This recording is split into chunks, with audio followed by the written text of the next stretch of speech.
Between 1946 and 1949, beneath the windswept ruins of Eridu in southern Iraq, Iraqi archaeologist Fuad Safar uncovered something that would challenge every assumption about the origins of civilization. Deep beneath 17 successive building levels of what Sumerians themselves considered the first city ever built, Safar's team discovered sealed chambers containing cuneiform tablets that had been deliberately hidden, not lost. These weren't ordinary administrative records or religious texts. They were systematic documentation of knowledge transfer, technological procedures, and departure protocols written in archaic Sumerian script that predated the earliest known writing systems by centuries. The tablets described in matter-of-fact administrative language what conventional archaeology dismisses as mythology. The presence of technologically advanced beings who governed early Mesopotamia established the foundations of civilization and then methodically withdrew after completing what the texts call their appointed mission. What makes these discoveries particularly significant is their archaeological context. The sealed chambers showed no signs of hasty abandonment or catastrophic destruction.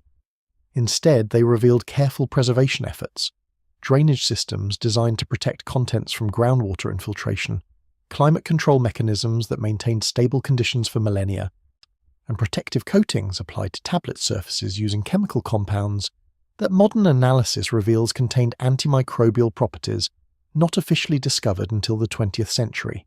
The tablets themselves were arranged in systematic order, catalogued according to subject matter, and accompanied by three-dimensional models and mechanical devices that demonstrated the principles described in the texts.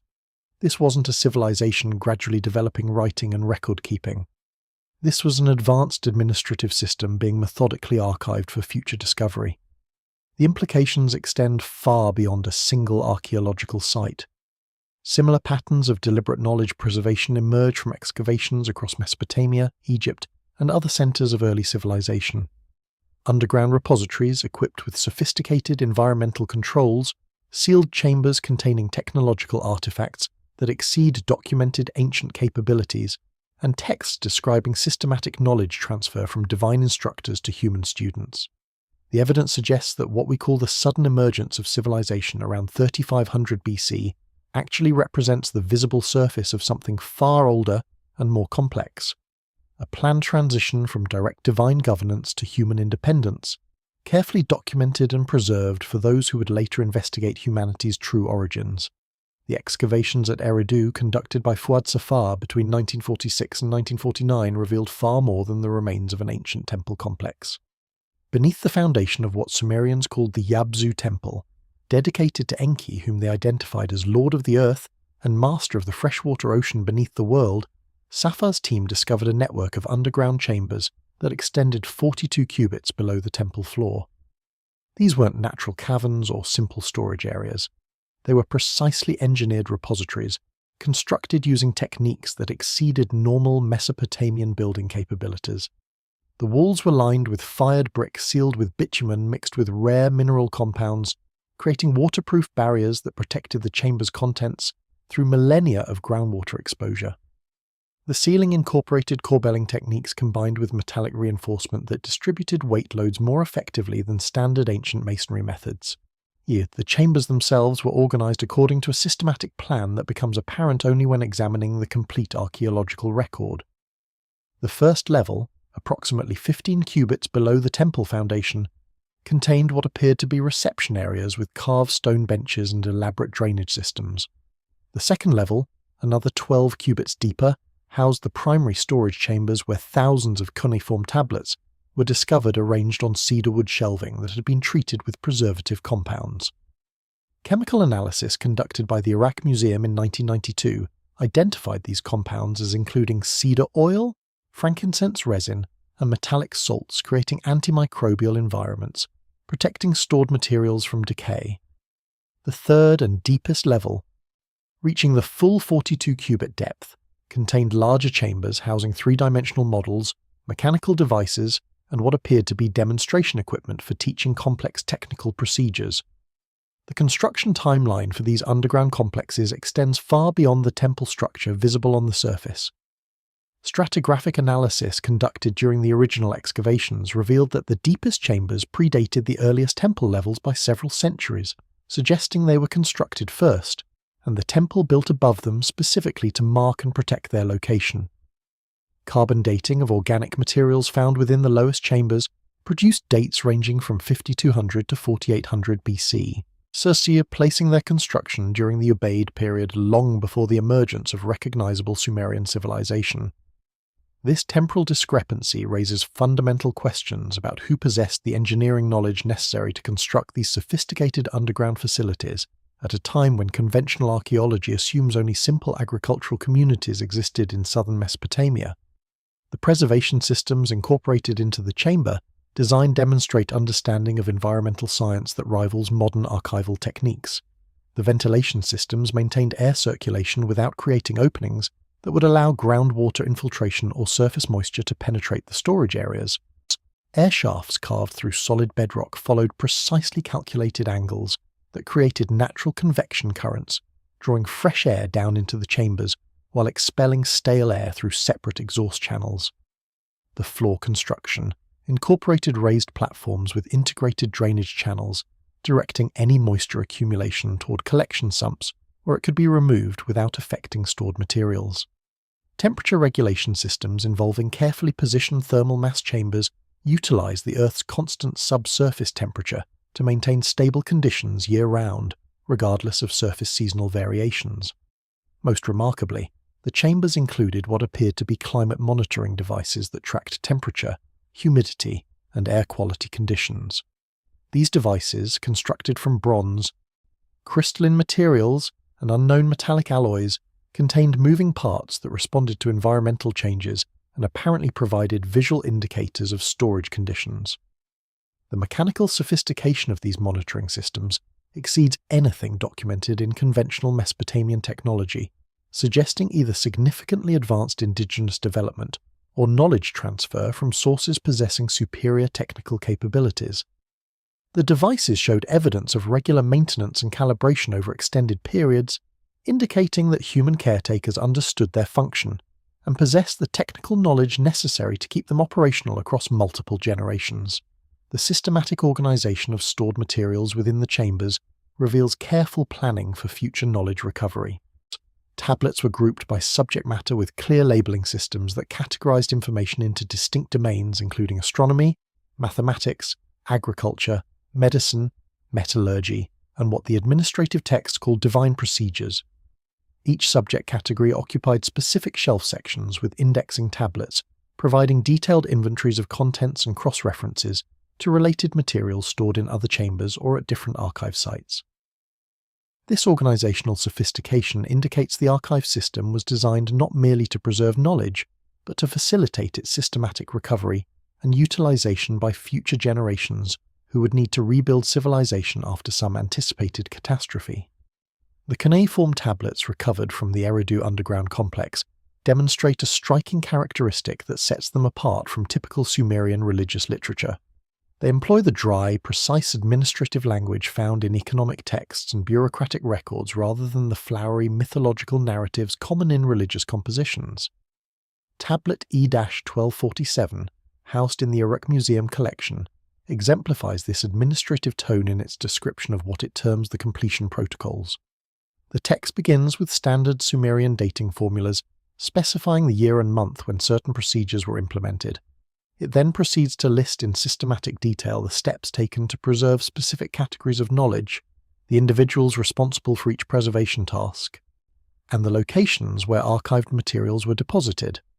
The bureaucratic precision of these departure documents extends to personnel assignments and resource allocations that read like modern project management documentation. Tablet E-1248 lists by name 47 individuals designated as archive keepers with specific assignments, detailing which knowledge domains each person was responsible for maintaining. The text provides biographical information for each keeper, including their training background, technical specializations, and family lineages that would continue the archive maintenance duties across generations. Resource allocations are documented with equal precision, listing quantities of clay for tablet production, amounts of bitumen and mineral compounds for preservation treatments, and supplies of cedar wood, bronze, and crystalline materials for equipment maintenance. The language used in these administrative texts avoids the religious terminology and divine epithets that characterize most Sumerian literature. Instead of referring to gods and goddesses by their traditional cultic names, the departure documents use functional titles that describe operational roles. Enki is referenced not as the Great Lord or the Wise One, but as the chief coordinator of knowledge preservation. Enlil appears not as king of all lands, but as the primary administrator of transition protocols. This functional terminology suggests the texts were intended as working documents for human administrators who needed clear operational instructions rather than religious inspiration or mythological context. The completion protocols described in these tablets outline a multi-phase process for transitioning from direct divine governance to human self-administration. Phase 1 involved the systematic cataloguing of all essential knowledge that humans would need to maintain civilization independently. The texts list hundreds of specific subjects ranging from basic agricultural techniques to advanced astronomical calculations, each requiring documentation at multiple levels of detail from beginner instructions to expert-level technical specifications. Phase 2 encompassed the physical construction and equipping of archive facilities at multiple locations, with detailed engineering specifications for environmental controls, security measures, and long-term structural stability. Phase 3 covered the selection and training of human archive keepers who would maintain the preservation systems and gradually release stored knowledge as human civilization developed the capacity to utilize it effectively. The timeline documented in these administrative texts reveals that the departure process was planned and executed over a period extending across several generations. Initial planning documents referenced in Tablet E-1249 are dated to approximately 2300 BC, while final closure ceremonies were conducted around 1900 BC, indicating a 400-year implementation period. This extended timeline allowed for careful preparation, systematic knowledge transfer, and the establishment of institutional structures that could survive the transition from divine to human administration. The texts describe regular review sessions where progress was assessed, procedures were refined, and adjustments were made based on emerging conditions and human developmental readiness. The selection criteria for archive keepers reveal sophisticated understanding of the genetic and cultural factors necessary for maintaining advanced knowledge systems across extended time periods. Candidates were evaluated not only for intellectual capabilities and technical skills, but also for specific genetic markers indicating compatibility with what the texts call the ancient heritage. Physical examinations assessed cranial capacity, bone density, and sensory acuity that exceeded normal human parameters. Cognitive testing evaluated mathematical reasoning, pattern recognition, and symbolic thinking abilities necessary for understanding encoded information systems. Cultural compatibility assessments determined whether candidates demonstrated the discretion, loyalty, and resistance to external pressure required for protecting sensitive knowledge through potential periods of political upheaval or cultural transformation. Evidence of coordinated knowledge preservation extends far beyond Eridu to encompass a network of underground archive complexes distributed across major Sumerian city-states. Excavations at Nippur, conducted by the University of Pennsylvania between 1888 and 1900, uncovered sealed chambers beneath the Akur temple complex that matched the construction techniques found at Eridu. The Nippur chambers contained similar environmental control systems, protective coatings on stored materials, and organizational schemes that categorized knowledge by subject matter.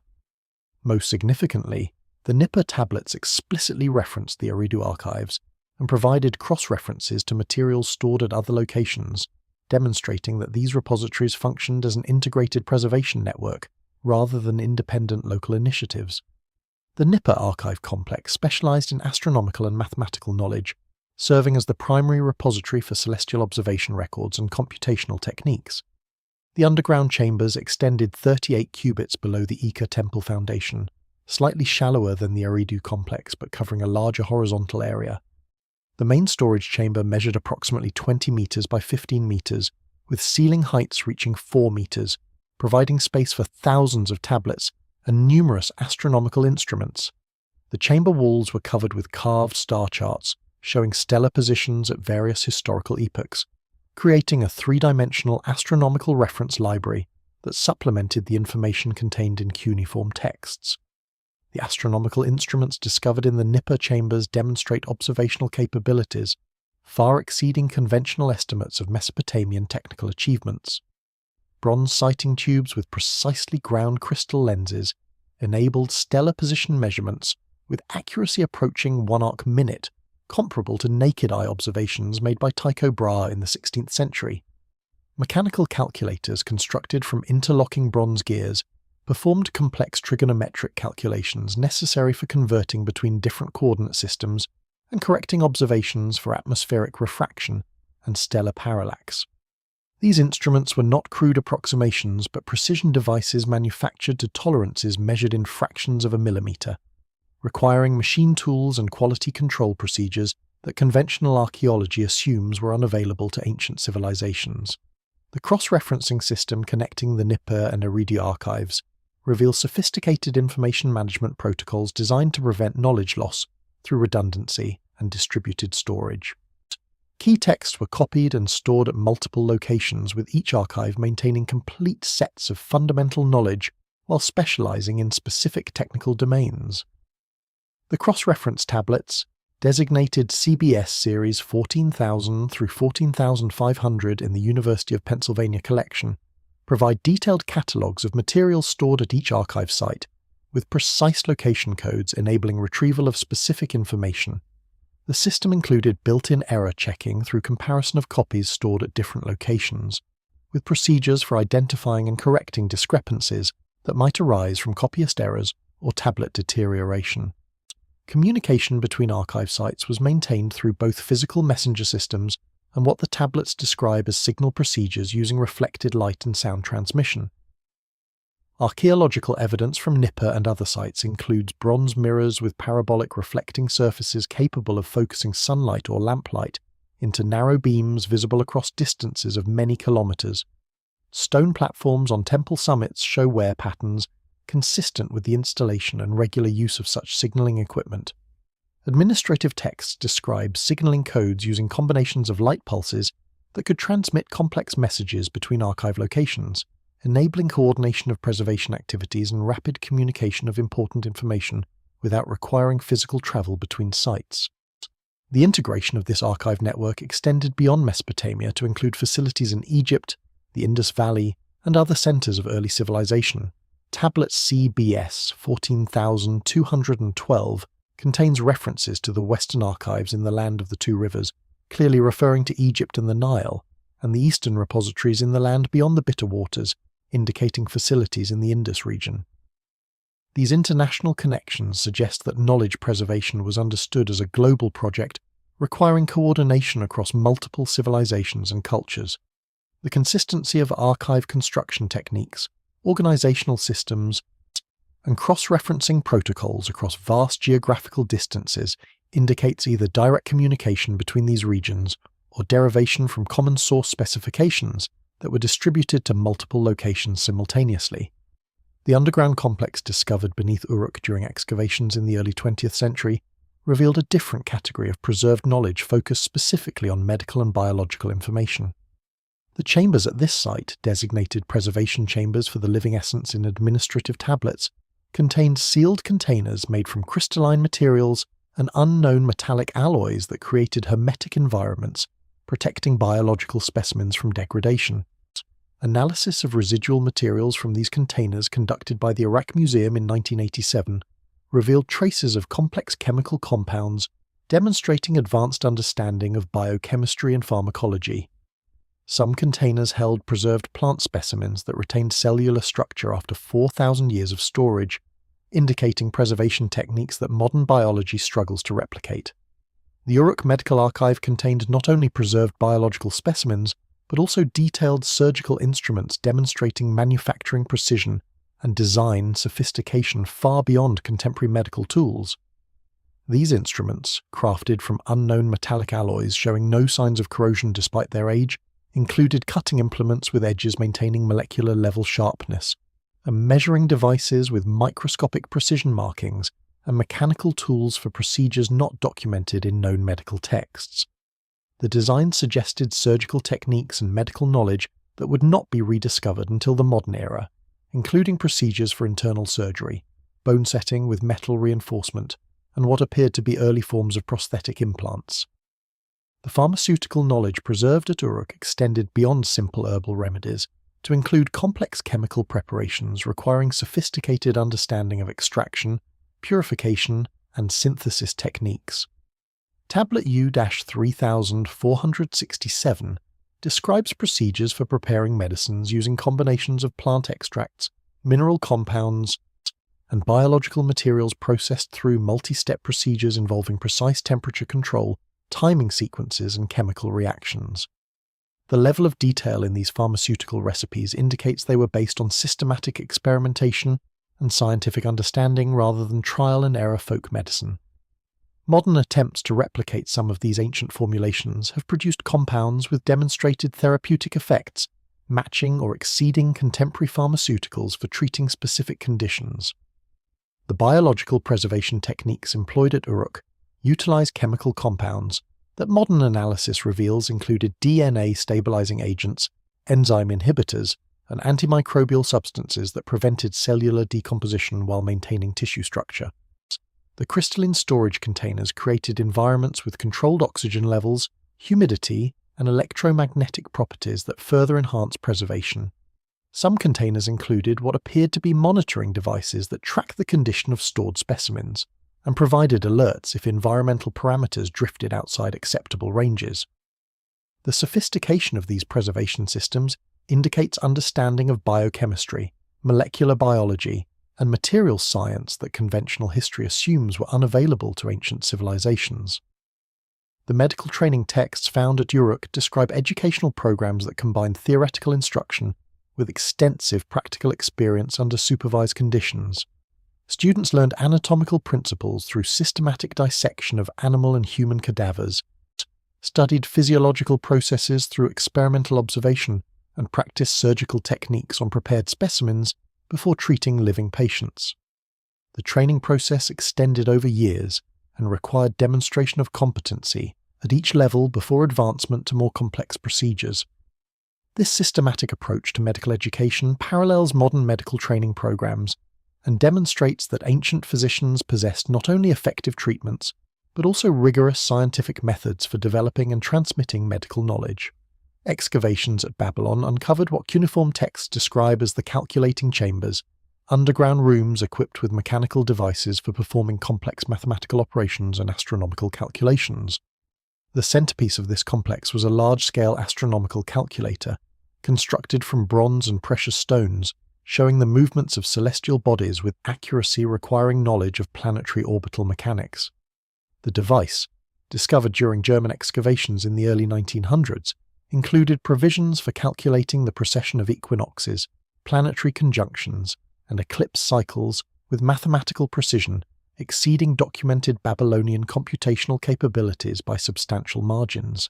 The artifact designated B-3456 demonstrated gear ratios and mechanical precision that conventional archaeology cannot explain using known ancient manufacturing methods. The calculating chambers extended 45 cubits below the Marduk temple complex and covered an area exceeding 300 square meters, making them the largest of the discovered archive facilities. The chambers were organized into specialized work areas for different types of calculations, with separate sections dedicated to astronomical computations, mathematical research, calendar development, and what the texts call fate determination, which appears to refer to predictive modeling based on cyclical patterns. Each work area was equipped with specialized calculating devices designed for its particular function, demonstrating that the Babylonian archive served not merely as a storage facility, but as an active research center where advanced knowledge was continuously developed and refined. The astronomical calculator, designated B-3456, represents perhaps the most technologically sophisticated artifact recovered from any ancient site. The device consists of at least 42 bronze gears arranged in multiple trains that model the movements of the Sun, Moon, and 5 visible planets through the zodiac. The gear tooth counts correspond precisely to astronomical cycles known to Babylonian astronomers, including the 19-year Metonic cycle synchronizing solar and lunar calendars, the 223-month Saros cycle, enabling eclipse prediction, and the 18.6-year lunar nodal precession cycle. The largest gear contains 360 teeth representing the degrees in a circle. While smaller gears use prime number tooth counts that generate accurate approximations of planetary synodic periods through mechanical computation. The manufacturing precision required to produce this calculating device exceeded the documented capabilities of ancient metalworking by substantial margins. Gear teeth were cut with uniform spacing and consistent profiles, ensuring smooth operation and accurate calculations. Bearing surfaces showed polishing to tolerances measured in hundredths of a millimeter, eliminating friction that would otherwise introduce errors into calculations. The bronze alloy composition was optimized for strength, corrosion resistance, and dimensional stability across temperature variations, demonstrating metallurgical knowledge rivaling modern aerospace-grade materials. Most remarkably, the device included differential gearing, allowing combination of multiple input motions to produce complex output functions, a mechanical principle not officially reinvented until the 16th century in European clockwork mechanisms. Archaeological evidence from multiple Mesopotamian sites reveals a consistent pattern of systematic site preparation preceding abandonment rather than gradual decline or catastrophic destruction. At excavations conducted by Leonard Woolley between 1922 and 1934 uncovered the Great Ziggurat Complex, showing evidence of abrupt cessation of maintenance and ritual activity around 1900 BC. The temple's inner chambers contained partially completed renovation work with tools and materials left exactly where workers had placed them. Most significantly, valuable ceremonial equipment had been systematically removed and stored in protected locations before the abandonment occurred. Carbon dating of organic materials from these contexts consistently pointed to the early 2nd millennium BC as the time when major Mesopotamian religious centers underwent coordinated closure procedures. The evidence for deliberate preparation at Ur extends beyond simple abandonment to include active preservation measures designed to protect the site for future rediscovery. The sacred precincts surrounding the ziggurat showed signs of systematic decommissioning procedures that differed markedly from typical abandonment scenarios. Drainage systems were carefully sealed to prevent future water damage. Access points to underground chambers were blocked, using techniques ensuring long-term structural integrity, while allowing for eventual reopening by those possessing appropriate knowledge. Valuable artifacts were wrapped in protective textiles, treated with preservative compounds before being placed in sealed containers and deposited in predetermined locations marked with symbolic indicators, recognizable to initiated observers. Woolley's excavation records describe the discovery of sealed chambers within the ziggurat foundation that contained ceremonial equipment arranged in systematic order as if awaiting future use. Bronze cult implements showed evidence of recent cleaning and maintenance before being stored, suggesting they were kept operational until the final moments before closure. Offering tables bore residues of final rituals performed immediately before abandonment, with chemical analysis revealing these final offerings included rare materials not typically used in routine ceremonies. The composition of these terminal offerings matched exactly with formulations described in departure protocol tablets from other sites, indicating coordination between different temple complexes during the closure process. The timeline of abandonment at Ur reveals careful synchronization with astronomical events that held significance in Mesopotamian cosmology. The final ceremonies were conducted during a period when specific planetary alignments occurred, creating celestial configurations that Babylonian astronomical texts identify as optimal for what they term the opening of star roads. Temple archives contain detailed calculations predicting these astronomical conditions years in advance, demonstrating that the abandonment was planned according to celestial mechanics rather than responding to immediate political or environmental pressures. This astronomical timing extended across multiple sites, with evidence from Nippur, Uruk and Babylon showing coordinated closure procedures occurring within narrow time windows determined by shared astronomical calculations. The fate of temple personnel following the abandonment provides additional evidence of systematic planning rather than crisis response. Administrative records from the final years of temple operations describe gradual reduction of staff through reassignment rather than sudden dismissals. Specialized priests responsible for maintaining astronomical observations, operating communication equipment and preserving sacred knowledge were transferred to designated continuation sites where reduced operations would persist.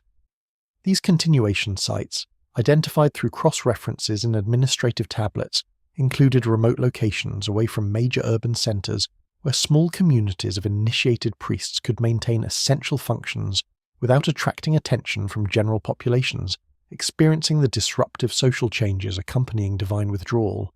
The physical modification of temple structures prior to abandonment created architectural features designed to guide future rediscovery efforts. Chambers containing the most important preserved materials were sealed with specific types of stones, arranged in geometric patterns that conveyed encoded messages to initiated observers. These stone arrangements incorporated mathematical relationships and astronomical alignments that would be recognizable only to individuals possessing appropriate training in symbolic interpretation. The chamber locations were marked on the surface through architectural features that appeared decorative to casual observers, but contained precise distance and direction indicators for those understanding the encoding system. Among the thousands of cuneiform tablets recovered from Nippur, a particular group designated CBS 10,673 stands out for its unusual content describing what scholars have termed the Great Withdrawal. This tablet, written in archaic Sumerian script dating to approximately 2000 BC, contains a detailed account of a gathering of the divine assembly where a decision was reached regarding the completion of their earthly mission. The text employs matter-of-fact administrative language lacking typical religious flourishes. It states that the divine assembly determined their earthly work had reached completion and that the time for departure had arrived. The tablet proceeds to describe specific procedures for closing temple operations, preserving essential knowledge, and establishing ongoing communication protocols with human administrators who would maintain civilization during the divine absence.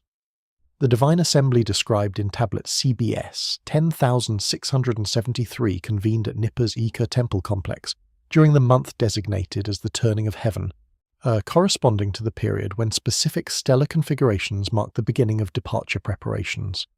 The text lists by name and title 47 divine participants in this assembly, providing hierarchical rankings and specialized responsibilities for each individual. The proceedings followed formal protocols that the tablet describes in procedural detail, including verification of attendance, presentation of status reports regarding knowledge preservation activities, and systematic voting procedures for determining collective decisions. The departure decision documented in this tablet resulted from extended deliberations addressing multiple factors affecting the transition from divine to human governance. Economic considerations included resource expenditures required to maintain divine operations on Earth and the sustainability of supply lines connecting earthly installations with original domains. The text describes detailed accounting presentations showing dramatic increases in material requirements over preceding centuries, with specific quantities of rare metals, crystalline materials, and biological substances needed to maintain technological infrastructure. These resource demands had reached levels requiring diversion of materials from other priorities, creating economic pressures favoring withdrawal. Developmental assessments of human capabilities formed another major component of the deliberations documented in the departure tablets. The Divine Assembly reviewed systematic evaluations of human progress in agriculture, metallurgy, astronomy, mathematics, social organization, and technological innovation. These assessments compared actual human achievements against predetermined benchmarks established at the beginning of divine involvement with humanity. The evaluations noted areas where humans had exceeded expectations, particularly in agricultural innovations and astronomical observations developed independently of direct divine instruction. Conversely, the assessments identified continuing deficiencies in areas requiring enhanced cognitive capabilities or access to technologies beyond current human manufacturing abilities. Timeline considerations received extensive discussion in the assembly proceedings, with multiple speakers referencing what the text calls the appointed cycles and predetermined periods governing the duration of divine earthly presence. These temporal parameters were apparently established at the initiation of divine operations and involved astronomical calculations extending across thousands of years. The tablet describes these cycles as incorporating multiple overlapping periodicities including precessional epochs, planetary orbital resonances, and solar activity patterns that together determined optimal windows for major operational transitions. The mathematical precision of these temporal calculations and their correlation with actual astronomical phenomena demonstrate sophisticated understanding of long-term celestial mechanics. Internal political factors among the divine participants also influenced the departure decision, though the administrative language of the tablet presents these disagreements in diplomatically neutral terms. The text describes divergent positions regarding optimal timing for withdrawal, with one faction advocating immediate departure based on timeline completion and resource considerations, while another faction argued for extended transition periods, allowing gradual reduction of divine involvement. The compromise resolution documented in the tablet established a phased withdrawal process extending over several human generations, with different levels of divine presence maintained at various locations according to local human developmental needs. The establishment of ongoing communication protocols represented a crucial component of the departure planning described in the Nippur tablets. These protocols specified technical procedures for maintaining contact between departed divine authorities and human administrators through precisely timed transmissions, using specialized equipment installed at designated sacred sites. The text described the equipment specifications in functional terms, referencing crystalline focusing elements, metallic resonance chambers, and astronomical timing requirements for successful communication attempts. The protocols included standardized message formats, verification procedures for confirming transmission authenticity, and contingency plans for maintaining communication if primary systems failed. The training programs for human administrators who would implement these communication protocols received detailed documentation in supplementary tablets. The training curriculum extended over years and required mastery of astronomical calculation methods, equipment operation procedures, symbolic encoding systems, and ritual protocols that created proper mental states for receiving transmitted information. The text describes selection criteria for communication specialists, emphasizing genetic markers indicating enhanced sensory capabilities, demonstrated mathematical aptitude, and psychological profiles showing resistance to the social pressures and political interference that might compromise their specialized duties. Egyptian temple inscriptions preserve complementary accounts of a primordial period known as Zep Tepi, the first time when divine beings established the foundations of pharaonic civilization before withdrawing from direct governance. The Temple of Edfu contains inscriptions describing what it calls the builder texts, ancient records documenting construction techniques, and astronomical knowledge used by original inhabitants of Egypt called the followers of Horus. These texts, carved into temple walls during the Ptolemaic period but clearly based on much earlier sources, describe the reconstruction of sacred sites according to ancient plans preserved from before the flood. The inscriptions reference sealed chambers beneath sacred mounds containing scrolls and artifacts from the previous civilization, protected for future discovery through carefully designed preservation systems. The Edfu temple inscriptions provide architectural specifications for reconstructing sacred sites that demonstrate knowledge of geometric principles, astronomical alignments, and construction techniques paralleling those found in Mesopotamian temple archives. The builder texts describe foundation layouts using proportional systems based on mathematical constants including pi, the golden ratio, and astronomical values derived from precessional cycles and planetary orbital periods.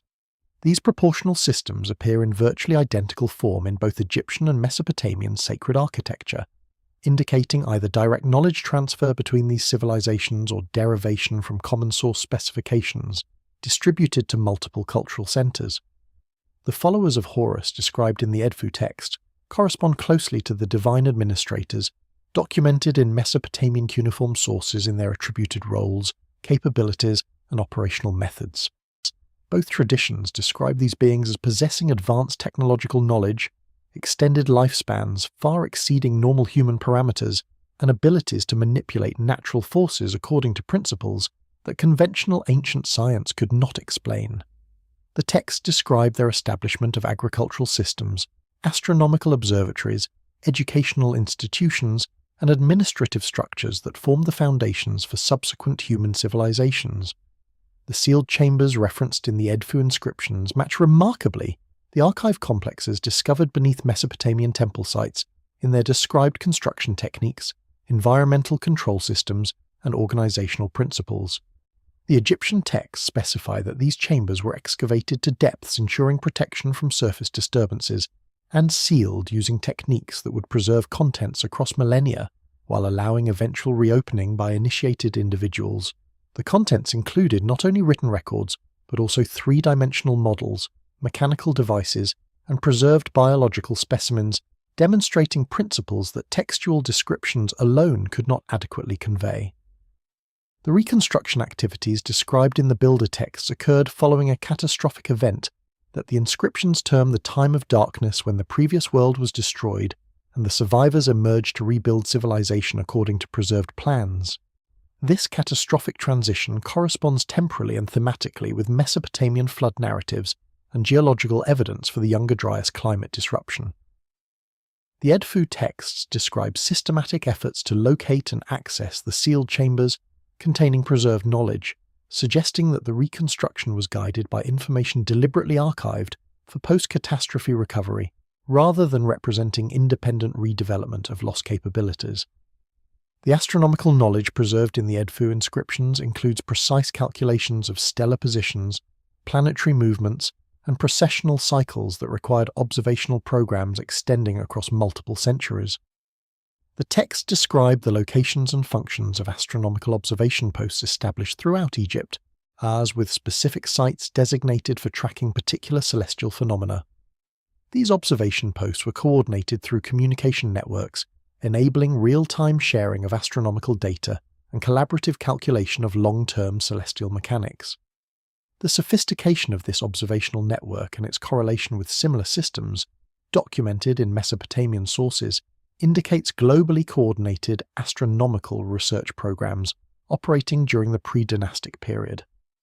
The king list carved into walls of Seti I's temple at Abydos during the 19th dynasty contains mysterious early entries that correlate with Mesopotamian records of antediluvian rulers.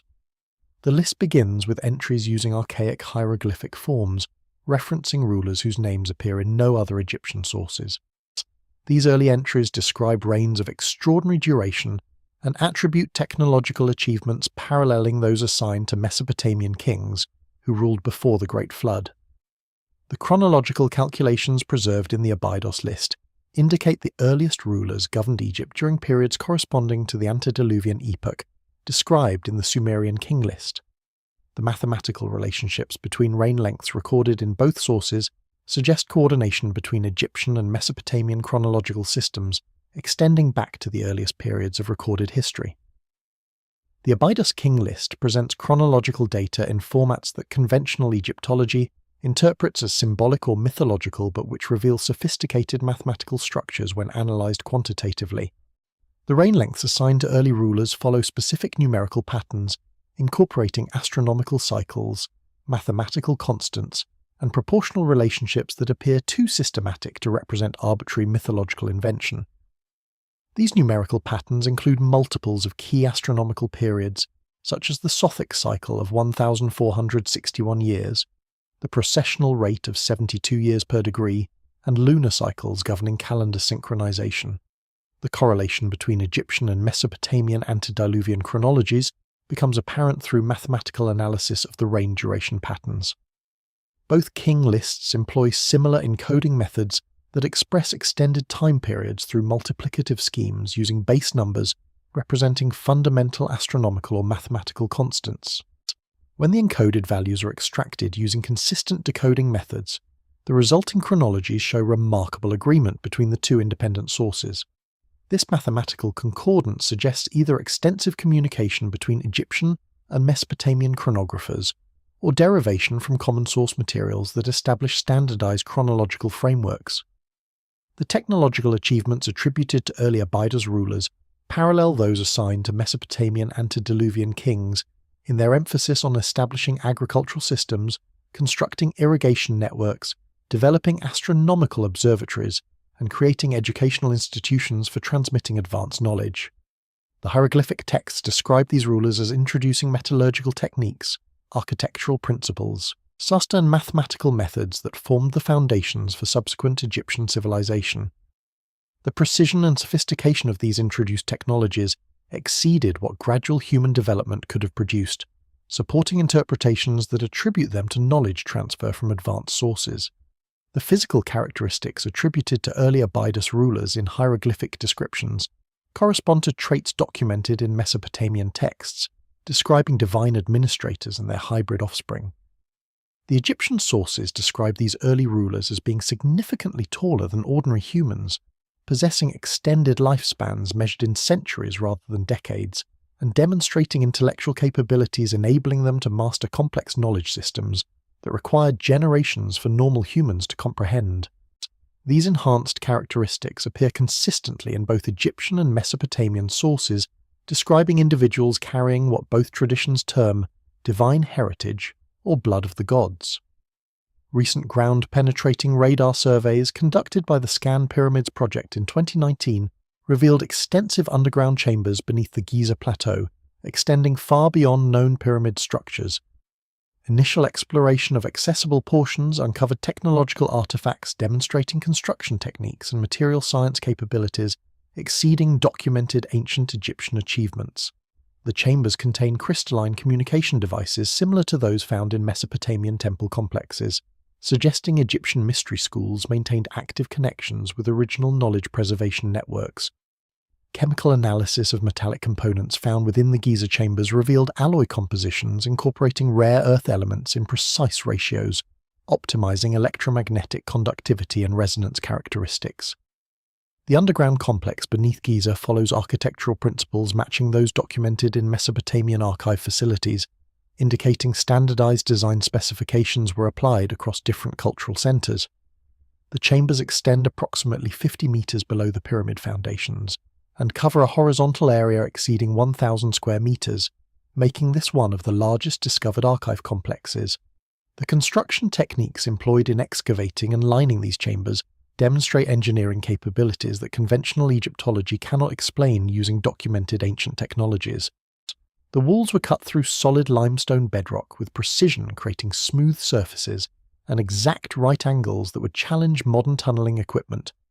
The environmental control systems incorporated into the Giza underground complex replicate the sophisticated climate management features found in Mesopotamian repositories.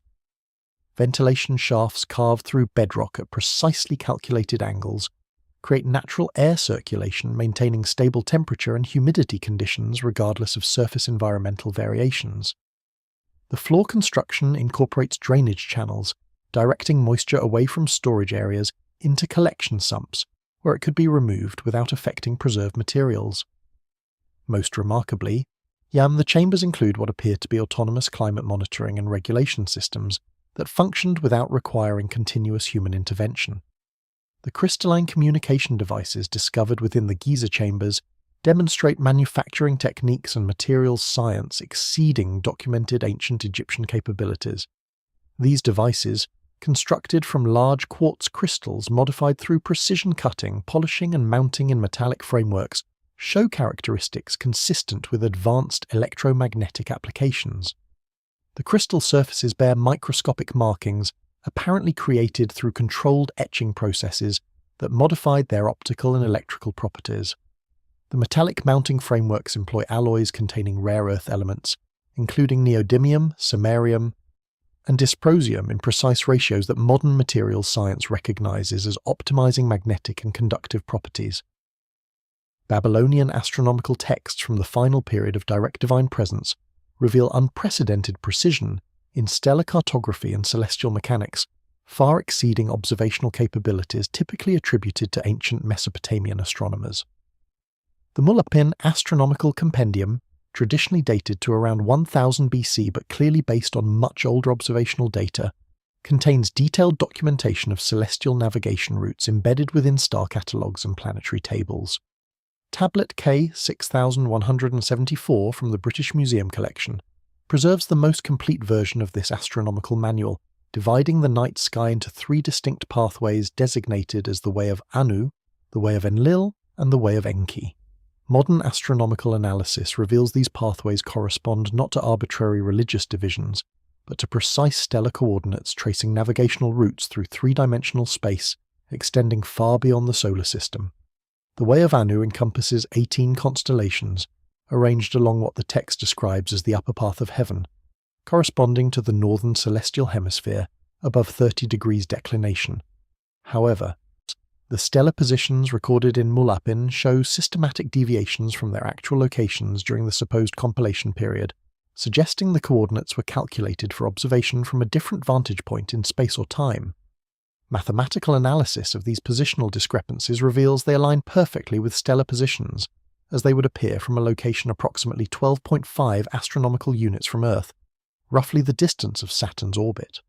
This extraordinary precision in calculating extraterrestrial observation points demonstrates astronomical knowledge far exceeding anything conventional history attributes to Babylonian astronomers. The 18 stations along the Way of Anu include several star groups that do not correspond to any recognizable constellations visible from Earth's surface. The text describes the Star of the Wagon of Heaven as a 7-star formation serving as a crucial navigation marker, but no such configuration exists in the northern sky when viewed from Earth. Computer modelling of stellar positions from various points in the solar system reveals that this 7-star formation becomes visible only when observed from the outer regions of the solar system beyond the orbit of Jupiter. The precision required to calculate such positions from Earth-based observations would have demanded mathematical and astronomical knowledge far exceeding documented Mesopotamian capabilities, or suggesting access to either advanced computational methods or actual observational data collected from extraterrestrial vantage points. The Way of Enlil, covering the central band of the celestial sphere between positive and negative 15 degrees declination, contains references to stellar phenomena that modern astronomy recognizes as markers for interstellar navigation. Tablet B, M, 78,161 describes the star cluster of the Gathered Ones as a dense grouping of stars serving as a departure point for the great journey to the distant lights. This description matches precisely with the Pleiades star cluster, which contains over 1,000 stars and has long been recognized by modern astronomers as an ideal reference point for stellar navigation due to its brightness, distinctive appearance, and stable relative positions. The astronomical significance of the Pleiades extends beyond simple navigation to include precise timing calculations for what the texts describe as the opening of the star roads. Babylonian astronomical texts from the Seleucid period preserve calculations showing that optimal departure conditions occurred when the Pleiades reached specific positions relative to other stellar markers, creating what modern astrophysics would recognize as gravitational assist opportunities. These calculations required understanding of orbital mechanics and gravitational dynamics that would not be officially discovered until the work of Kepler and Newton in the 17th century. The mathematical techniques employed in these calculations include iterative approximation methods for solving complex orbital equations, and trigonometric functions for spherical astronomy calculations, and coordinate transformation methods for converting between different reference frames. The sophistication of these mathematical tools exceeded the documented capabilities of ancient mathematics by centuries. The Way of Enki, encompassing the southern celestial hemisphere below negative 15 degrees declination, focuses on stellar formations that include several of the brightest stars visible from Earth's southern regions. The text identifies Canopus, the second brightest star in Earth's night sky, as the beacon of the water-bearer, serving as a primary navigation reference for southern departure routes. The astronomical data associated with Canopus in Mulapin includes precise measurements of its brightness variations and spectral characteristics that match modern photometric analysis of this star's properties. The inclusion of such detailed stellar data in ancient Babylonian texts indicates observational capabilities beyond what should have been possible for ancient civilizations using naked eye observations alone. The navigational calculations preserved in these astronomical texts incorporate corrections for stellar proper motion, the gradual movement of stars across the sky over millennia due to their actual motion through space. The Babylonian astronomers calculated stellar positions accounting for these proper motion effects across time spans, extending thousands of years into both past and future. This level of astronomical sophistication required not only precise observational data, but also understanding of stellar dynamics and galactic structure that conventional astronomy did not develop until the 20th century. The source of this advanced astronomical knowledge remains unexplained by conventional historical analysis. Ziggurat construction across Mesopotamia reveals systematic astronomical alignments functioning as sophisticated observational platforms for tracking celestial movements along documented departure routes. The Great Ziggurat of Ur, constructed during the reign of Ur-Nammu around 2100 BC, incorporates architectural features, creating precise sight lines towards specific stellar configurations mentioned in departure route documentation. The structure's orientation aligns with the rising position of the Pleiades during the vernal equinox, while secondary alignments track positions of Canopus and other navigation stars throughout the annual cycle. Archaeological investigation of the Ziggurat summit platform revealed remains of sophisticated astronomical instruments embedded within the structure's masonry. The architectural design of the Ziggurat demonstrates precision engineering that exceeds conventional estimates of ancient Mesopotamian capabilities. The foundation platform measures 64 meters by 46 meters with orientation accuracy within 1/10 of 1 degree of true astronomical north. This level of precision requires surveying techniques and astronomical knowledge comparable to modern geodetic practices. The structure rises in 7 distinct levels, each representing specific celestial zones according to Babylonian cosmological systems. The mathematical relationships governing the proportional dimensions of these levels incorporate astronomical constants, including the lunar month duration, the solar year length, and precessional cycle parameters. The summit platform of the Ziggurat contained mounting points for astronomical instruments that show evidence of regular use over extended periods. Bronze fittings embedded in the masonry indicate the former presence of large-scale observational equipment capable of tracking stellar positions with extraordinary precision. Analysis of wear patterns on these mounting points suggests the instruments were used intensively for systematic observations rather than occasional ceremonial purposes. The platform's elevation at approximately 30 meters above ground level provided clear sight lines to the horizon in all directions, enabling precise measurements of stellar rising and setting positions used for navigation calculations. The ziggurat complexes at Babylon, Nippur, and Uruk demonstrate similar astronomical capabilities, with each structure incorporating specific alignments and observational features coordinated with the others to form an integrated observation network. Administrative tablets from these sites describe regular communication between observatory teams, sharing astronomical data and coordinating their observations to achieve higher precision through triangulation methods. The distances between these sites, ranging from 50 to 200 kilometers, provided baseline measurements enabling parallax calculations that improved stellar distance estimates and orbital parameter determinations. The coordination between ziggurat observatories extended beyond simple data sharing to include synchronized observation campaigns targeting specific celestial events. Tablet Veit 18,462 describes a coordinated effort involving 5 separate observatories simultaneously tracking the positions of planetary conjunctions over a 3-month period. The observational protocols specified exact timing sequences, standardized measurement procedures, and data verification methods ensuring consistency across all participating sites. The resulting combined dataset provided astronomical measurements with precision approaching the limits of naked eye observation, and demonstrating that Babylonian astronomers understood the principles of collaborative observation and data synthesis. The summit platforms of major ziggurats included specialized chambers designed for conducting astronomical observations under controlled conditions. These chambers incorporated features that protected observers from wind and temperature variations, while providing unobstructed views of specific sky regions. The chamber walls contained carved reference marks indicating precise azimuth angles and elevation coordinates for tracking stellar positions throughout the night. The floors included mounting points for portable instruments that could be positioned according to standardized protocols, ensuring measurement consistency across different observation sessions. Temple operational texts from the Neo-Assyrian period preserve detailed procedures for maintaining contact with departed divine beings through precisely timed transmissions directed towards specific stellar coordinates. These procedures involved the use of reflective surfaces, crystalline focusing elements, and metallic resonance chambers concentrating and directing energy toward designated celestial targets.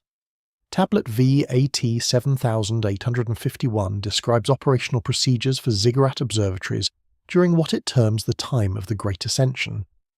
The document details complex coordination between multiple observation sites tracking different aspects of the departure process. Observatory teams at Babylon monitored the star roads of the upper realm, while installations at tracked the southern pathways of return, and facilities at Nippur maintained communication with the vessels of the sky journey. The communication protocols documented in these operational texts specify precise timing requirements based on astronomical calculations determining optimal transmission windows. The text describes celestial configurations when specific stellar alignments created favourable conditions for communication attempts, requiring advanced calculation of these opportunities using sophisticated astronomical prediction methods. The timing precision demanded by these protocols necessitated accurate timekeeping systems capable of maintaining synchronization across multiple observation sites, separated by substantial distances. Archaeological evidence suggests Babylonian astronomers used water clocks and stellar transit measurements to achieve timing accuracy within minutes across their observatory network. The equipment specifications described in the communication protocols demonstrate understanding of principles that modern physics recognizes as fundamental to electromagnetic wave propagation and focusing. The reflective surfaces mentioned in the texts were constructed from polished bronze or silver, arranged in parabolic configurations that concentrated light or other forms of energy into narrow beams directed towards specific celestial coordinates. The crystalline focusing elements employed large quartz crystals cut to precise geometric shapes that modified the properties of transmitted energy through refraction and resonance effects. The metallic resonance chambers utilize specific alloy compositions and geometric configurations that enhance transmission efficiency at particular frequencies. The transmission procedures described in Tablet VAT 7851 involved elaborate preparation rituals that the texts present as necessary technical requirements rather than purely ceremonial activities. These preparations included chemical treatments of equipment surfaces using compounds containing gold, silver, and rare mineral substances that modern analysis reveals possessed electromagnetic properties enhancing signal transmission. The ritual procedures specified precise sequences of equipment activation, timing coordination, and monitoring activities that enabled operators to verify successful transmission and detect any received responses. The coordination between multiple observation sites during communication attempts required sophisticated information-sharing protocols, enabling real-time synchronization of activities across the observatory network. The text described messenger systems capable of transmitting timing signals and coordination instructions between sites with sufficient speed to maintain the precise synchronization required for collaborative transmission efforts. Archaeological evidence suggests these messenger systems employed both physical couriers and optical signaling methods using reflected sunlight or lamplight to transmit encoded messages across distances of many kilometers. The astronomical calculations required for determining optimal communication windows incorporated knowledge of stellar positions, planetary movements, and solar activity cycles that influenced transmission conditions. Babylonian astronomical texts preserved prediction methods for solar disturbances that modern astronomy recognizes as corresponding to sunspot cycles and coronal mass ejections affecting electromagnetic wave propagation. The inclusion of such solar activity predictions in ancient communication protocols demonstrates understanding of space weather effects on signal transmission that conventional science did not develop until the 20th century. Cuneiform administrative texts document systematic cultivation of human bloodlines, serving as hereditary guardians of divine knowledge and maintaining institutional frameworks necessary for long-term preservation of divine influence. Tablet CBS 13294 from the University of Pennsylvania collection provides detailed accounts of what it terms the bloodline selection protocols implemented during final decades of direct divine rule. The document describes systematic evaluation of human populations to identify individuals carrying specific genetic markers indicating compatibility with divine biological heritage. These evaluations involve detailed physical examinations, cognitive testing, and genealogical analysis tracing family histories back multiple generations to identify optimal breeding combinations, preserving and concentrating desired traits.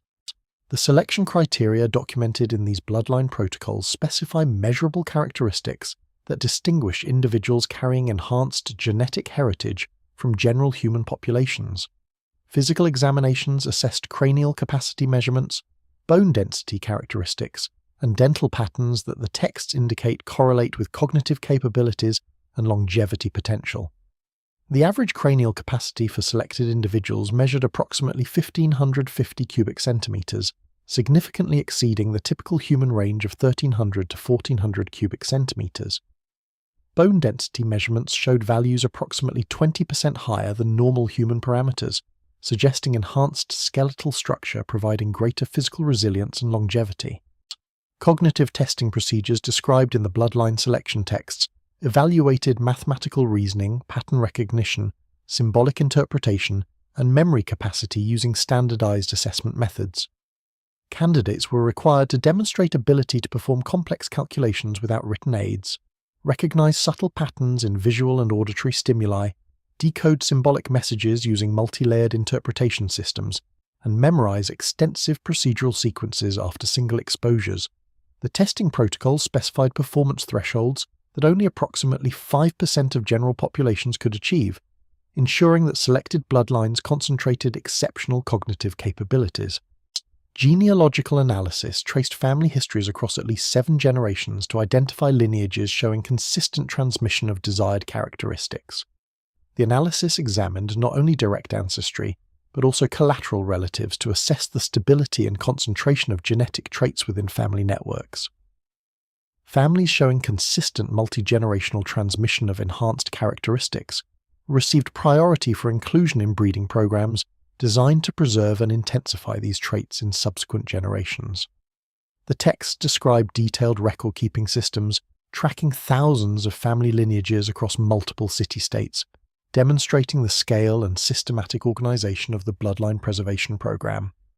The breeding protocols established for selected bloodlines specified marriage arrangements based on genetic compatibility calculations designed to optimize trait transmission to offspring.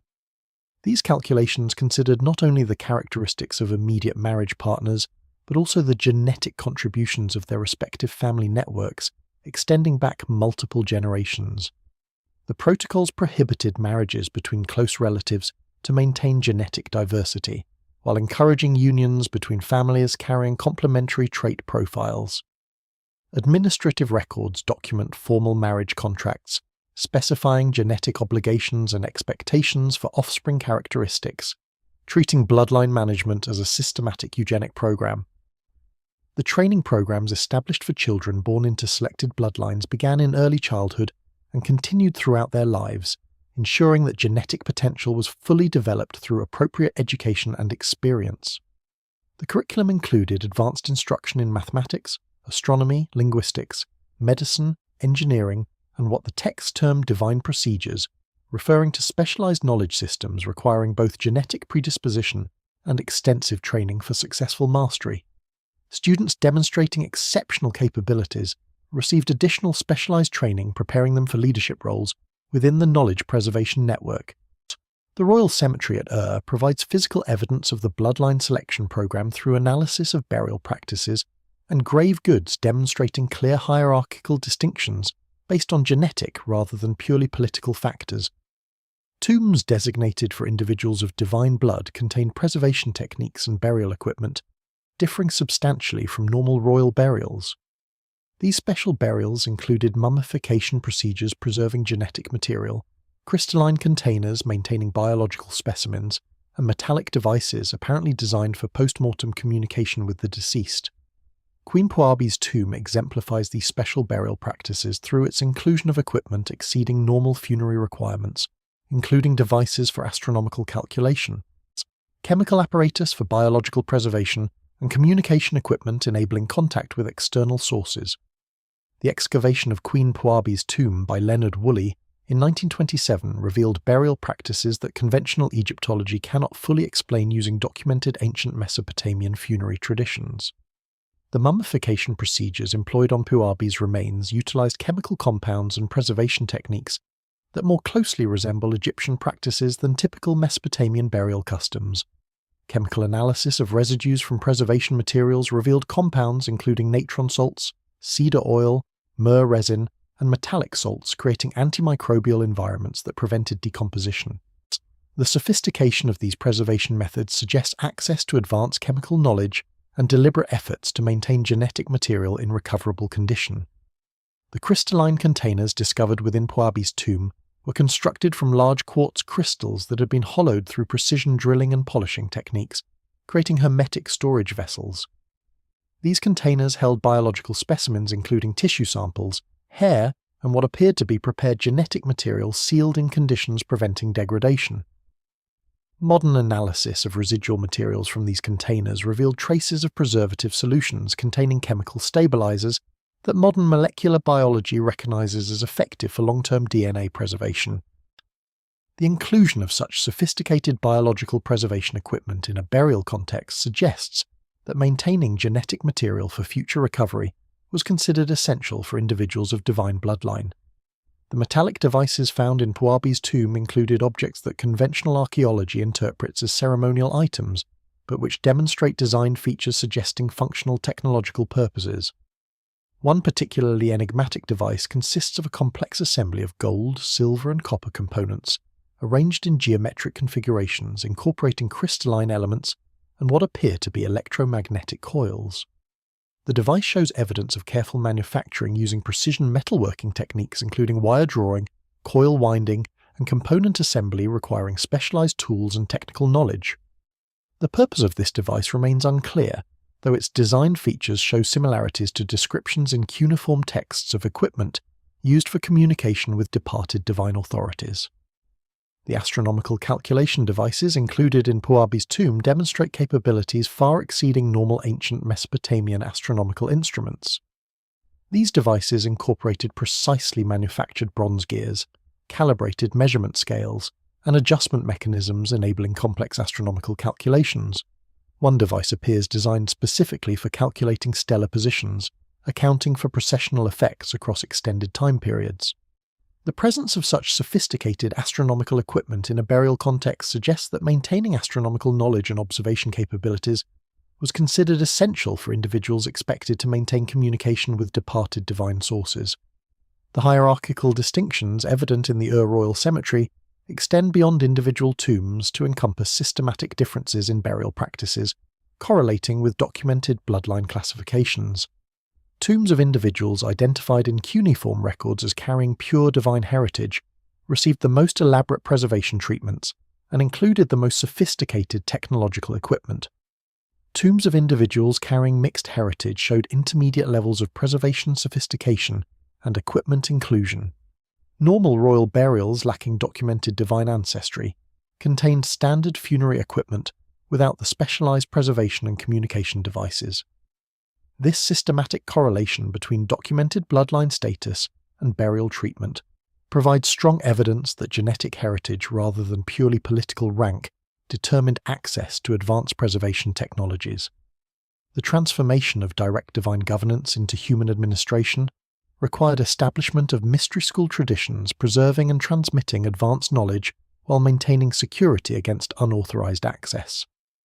Babylonian mystery schools operating within temple complexes of Marduk at Babylon and Nabu at Borsippa preserved the most sensitive aspects of ancient knowledge through carefully structured educational programs. The curriculum of these schools, documented in administrative tablets from the Seleucid period, included advanced mathematical techniques, astronomical calculation methods, and metallurgical formulas deriving directly from knowledge systems established by divine instructors. Students underwent rigorous training extending for decades, learning not only theoretical principles, but also practical applications of technologies, remaining far in advance of conventional ancient capabilities. The organizational structure of Babylonian mystery schools reflected sophisticated understanding of knowledge security and controlled information release. The schools operated using hierarchical initiation systems that compartmentalized knowledge according to student advancement levels. Entry-level initiates received instruction in fundamental principles of mathematics, astronomy, and natural philosophy that provided foundation for understanding more advanced concepts revealed at higher initiation grades. Intermediate levels introduced practical applications of theoretical knowledge including chemical procedures, metallurgical techniques, and astronomical calculation methods requiring both intellectual comprehension and technical skill development. The highest initiation grades accessed what the texts term the sealed wisdom, advanced knowledge systems that required both genetic predisposition and extensive preparation for successful implementation. The admission criteria for mystery school students combined intellectual capability assessments with bloodline verification procedures, ensuring that candidates possessed both the cognitive abilities and genetic heritage necessary for mastering advanced knowledge systems. Applicants underwent extensive testing, evaluating mathematical reasoning, pattern recognition, symbolic interpretation, and memory capacity using standardized protocols. The testing procedures required candidates to demonstrate ability to perform complex calculations, decode multi-layered symbolic messages, and memorize intricate procedural sequences. Only candidates scoring in the top 5% of tested populations received consideration for admission, with additional screening based on genealogical documentation proving descent from approved bloodlines. The educational methodology employed in mystery schools emphasized practical experimentation and direct experience, rather than purely theoretical instruction. Students learned astronomical calculation methods through actual observational programs, requiring them to conduct systematic stellar position measurements, planetary motion tracking, and eclipse predictions using sophisticated instruments. Mathematical instruction proceeded through progressively complex problem-solving exercises requiring students to derive solutions using advanced techniques, including iterative approximation methods, trigonometric calculations, and geometric constructions. Metallurgical training involved hands-on experience with smelting procedures, alloy preparation, and precision metalworking under supervision of master craftsmen possessing knowledge passed down through multiple generations. The mystery school curriculum included instruction in symbolic encoding systems designed to protect sensitive knowledge from unauthorized access, while enabling initiated individuals to recognize and decode information embedded within apparently ordinary texts and architectural features. Students learned to recognize geometric patterns, numerical relationships, and linguistic structures that conveyed technical information to prepared observers while remaining invisible to uninitiated audiences. These encoding systems operated through multiple layers of meaning, with surface interpretations providing conventional religious or mythological content, while deeper levels contained precise technical specifications and procedural instructions accessible only to those possessing appropriate decoding keys. The preservation of practical knowledge required development of institutional continuity mechanisms, ensuring that technical capabilities would survive political disruptions, cultural transitions, and generational succession. Mystery schools established hereditary teaching lineages, where advanced knowledge passed from master to carefully selected students who demonstrated both technical competency and commitment to preservation duties. The lineage succession protocols required prospective teachers to complete extensive apprenticeships, demonstrating mastery of all curriculum elements before receiving authorization to instruct others. Written records documented the succession of teaching lineages across multiple generations, creating institutional memory that maintained knowledge continuity through periods of external upheaval. The physical facilities housing mystery school operations incorporated architectural features designed to support both educational activities and knowledge preservation functions. Underground chambers provided secure storage for sensitive texts, technological artifacts, and experimental equipment that required protection from unauthorized access and environmental degradation. Laboratory spaces equipped with specialized apparatus enabled practical instruction in chemical procedures, metallurgical techniques, and astronomical observations. Communication facilities maintained contact with other mystery school locations and enabled periodic coordination of research activities and knowledge exchange between geographically separated institutions. The transition from Babylonian mystery schools to Alexandrian institutions occurred during the Hellenistic period when Greek scholars gained access to Mesopotamian temple libraries following Alexander's conquest of the Persian Empire. The Library of Alexandria became the primary repository for translated Mesopotamian texts, with scholars like Apollodorus of Athens and Seleucus of Seleucia working to render cuneiform technical treatises into Greek. The Hermetic texts emerging from Alexandria during the Roman period demonstrate direct continuity with Mesopotamian traditions regarding divine beings and their technological capabilities. The Corpus Hermeticum describes beings called daemons, possessing knowledge of natural forces and the ability to manipulate matter according to divine principles, corresponding precisely to Mesopotamian divine instructors in their attributed capabilities and roles as intermediaries between celestial and terrestrial domains. The translation programs conducted at Alexandria involve far more than simple linguistic conversion of Mesopotamian texts into Greek. The translators needed to master complex technical vocabularies, understand sophisticated mathematical notations, and comprehend specialized knowledge systems before they could accurately render cuneiform sources into accessible Greek versions. The translation process often required consultation with Babylonian scholars who possessed oral traditions and practical knowledge necessary for interpreting technical passages that written texts alone could not fully explain. The resulting Greek translations preserved not only the explicit content of cuneiform sources, but also incorporated explanatory material derived from living Babylonian scholarly traditions. The Corpus Hermeticum preserves knowledge systems that demonstrate clear derivation from Mesopotamian sources while adapting them to Hellenistic philosophical frameworks. The Hermetic texts describe principles of cosmic order, material transformation, and consciousness development using Greek philosophical terminology, but incorporating technical concepts that trace directly to Babylonian astronomical, chemical, and metaphysical traditions. The Hermetic description of planetary influences on terrestrial phenomena corresponds precisely to Babylonian astrological systems documented in cuneiform sources. The Hermetic principles of chemical transformation parallel Babylonian metallurgical and pharmaceutical knowledge preserved in temple archives. The technological knowledge preserved in Hermetic texts includes practical procedures for material transformation that modern chemistry recognizes as describing actual chemical processes.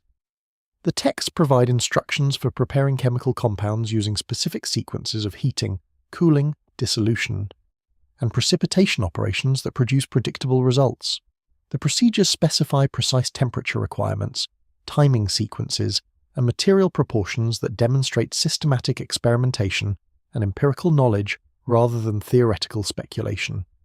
Modern attempts to replicate Hermetic chemical procedures using period-appropriate equipment and materials have successfully produced compounds with properties matching those described in the ancient texts.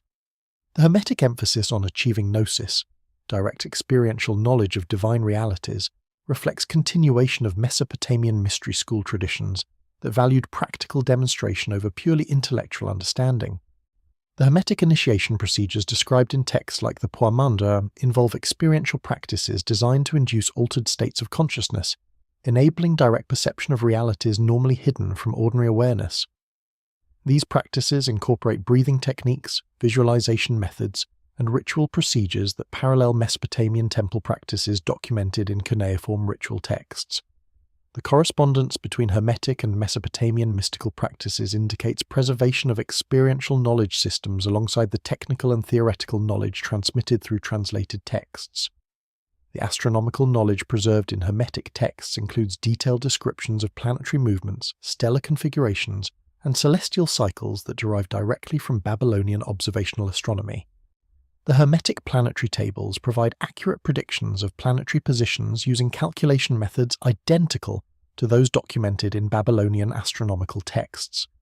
The Hermetic descriptions of stellar influences incorporate knowledge of precession, proper motion, and long-term celestial mechanics that Babylonian astronomers had developed through centuries of systematic observation. The precision of Hermetic astronomical knowledge and its correspondence with Babylonian sources demonstrate successful transmission of advanced technical knowledge through the translation and adaptation process. The institutional structures developed at Alexandria to preserve and transmit this knowledge paralleled the mystery school organizations that had operated in Babylon. The Alexandrian schools established hierarchical initiation systems, controlled access to advanced knowledge, and maintained hereditary teaching lineages that ensured institutional continuity.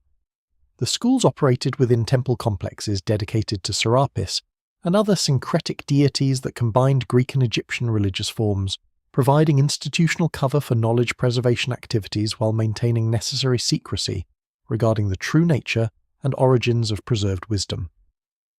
The Book of Enoch, composed during the Second Temple period but drawing from much earlier oral sources, preserves detailed accounts of divine watchers whose characteristics and activities mirror those described in Sumerian cuneiform tablets. The opening chapters describe 200 watchers who descended to Mount Hermon during the days of Jared, making a binding oath to violate divine commandments by taking human wives and teaching forbidden knowledge to mankind. The specific number of 200 watchers corresponds remarkably to Mesopotamian administrative records from Nippur, describing exactly 200 lesser divine beings who served under primary divine leadership before their rebellion against established authority. The Aramaic fragments of Enoch discovered among the Dead Sea Scrolls at Qumran provide the earliest textual evidence for these traditions, with some fragments dating to the 2nd century BC. The Enochic account provides extensive details about the Watchers that demonstrate continuity with Mesopotamian traditions while adapting them to Jewish theological frameworks. The text identifies specific Watcher leaders by name and describes their individual areas of expertise in ways that parallel Mesopotamian descriptions of divine specialists responsible for transmitting particular categories of knowledge to humanity. Shemihaza, described as chief of the Watchers, corresponds to Mesopotamian traditions regarding Enki as primary coordinator of knowledge transmission programs. Azazel, credited with teaching metallurgy and weapon-making, parallels Mesopotamian accounts of divine instructors who revealed metalworking techniques to early human civilizations. The technological knowledge attributed to the Watchers in Enochic texts encompasses the same domains documented in Mesopotamian sources as subjects of divine instruction. The Watchers taught humans metallurgy, including mining techniques, ore purification methods, and alloy preparation procedures that transformed primitive societies into sophisticated urban civilizations. They revealed astronomical knowledge enabling accurate calendar development, eclipse prediction, and navigation using celestial observations.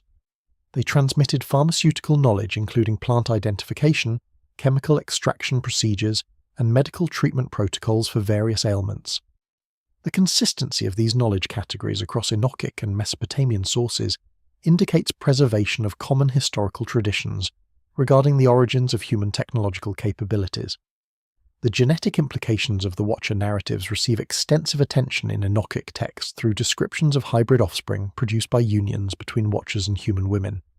The text describes these hybrid beings, called Nephilim, as possessing extraordinary physical size, enhanced strength, and exceptional intellectual capabilities that distinguished them from ordinary humans. The Nephilim are portrayed as consuming enormous quantities of resources, engaging in violence against normal humans, and ultimately representing a corruption of natural human development that necessitated divine intervention through the flood catastrophe. This narrative corresponds to Mesopotamian accounts of unauthorized genetic experimentation producing hybrid beings whose existence violated divine protocols governing human development. The punishment narrative described in Enochic texts provides detailed accounts of the Watchers' fate following their unauthorized activities. The text describes how the Watchers were bound in valleys of the earth and condemned to witness the destruction of their offspring before facing final judgment. This punishment corresponds to Mesopotamian traditions describing banishment of certain divine beings following their violation of established protocols regarding human interaction. The geographical specificity of the Enochic punishment narrative, identifying specific locations where Watchers were imprisoned, suggests preservation of actual geographical knowledge regarding sites associated with these events, rather than purely mythological invention. The transmission of Enochic traditions through Jewish scribal communities demonstrates preservation of ancient knowledge across extended time periods, despite lacking the institutional structures that maintained Mesopotamian and Egyptian mystery schools.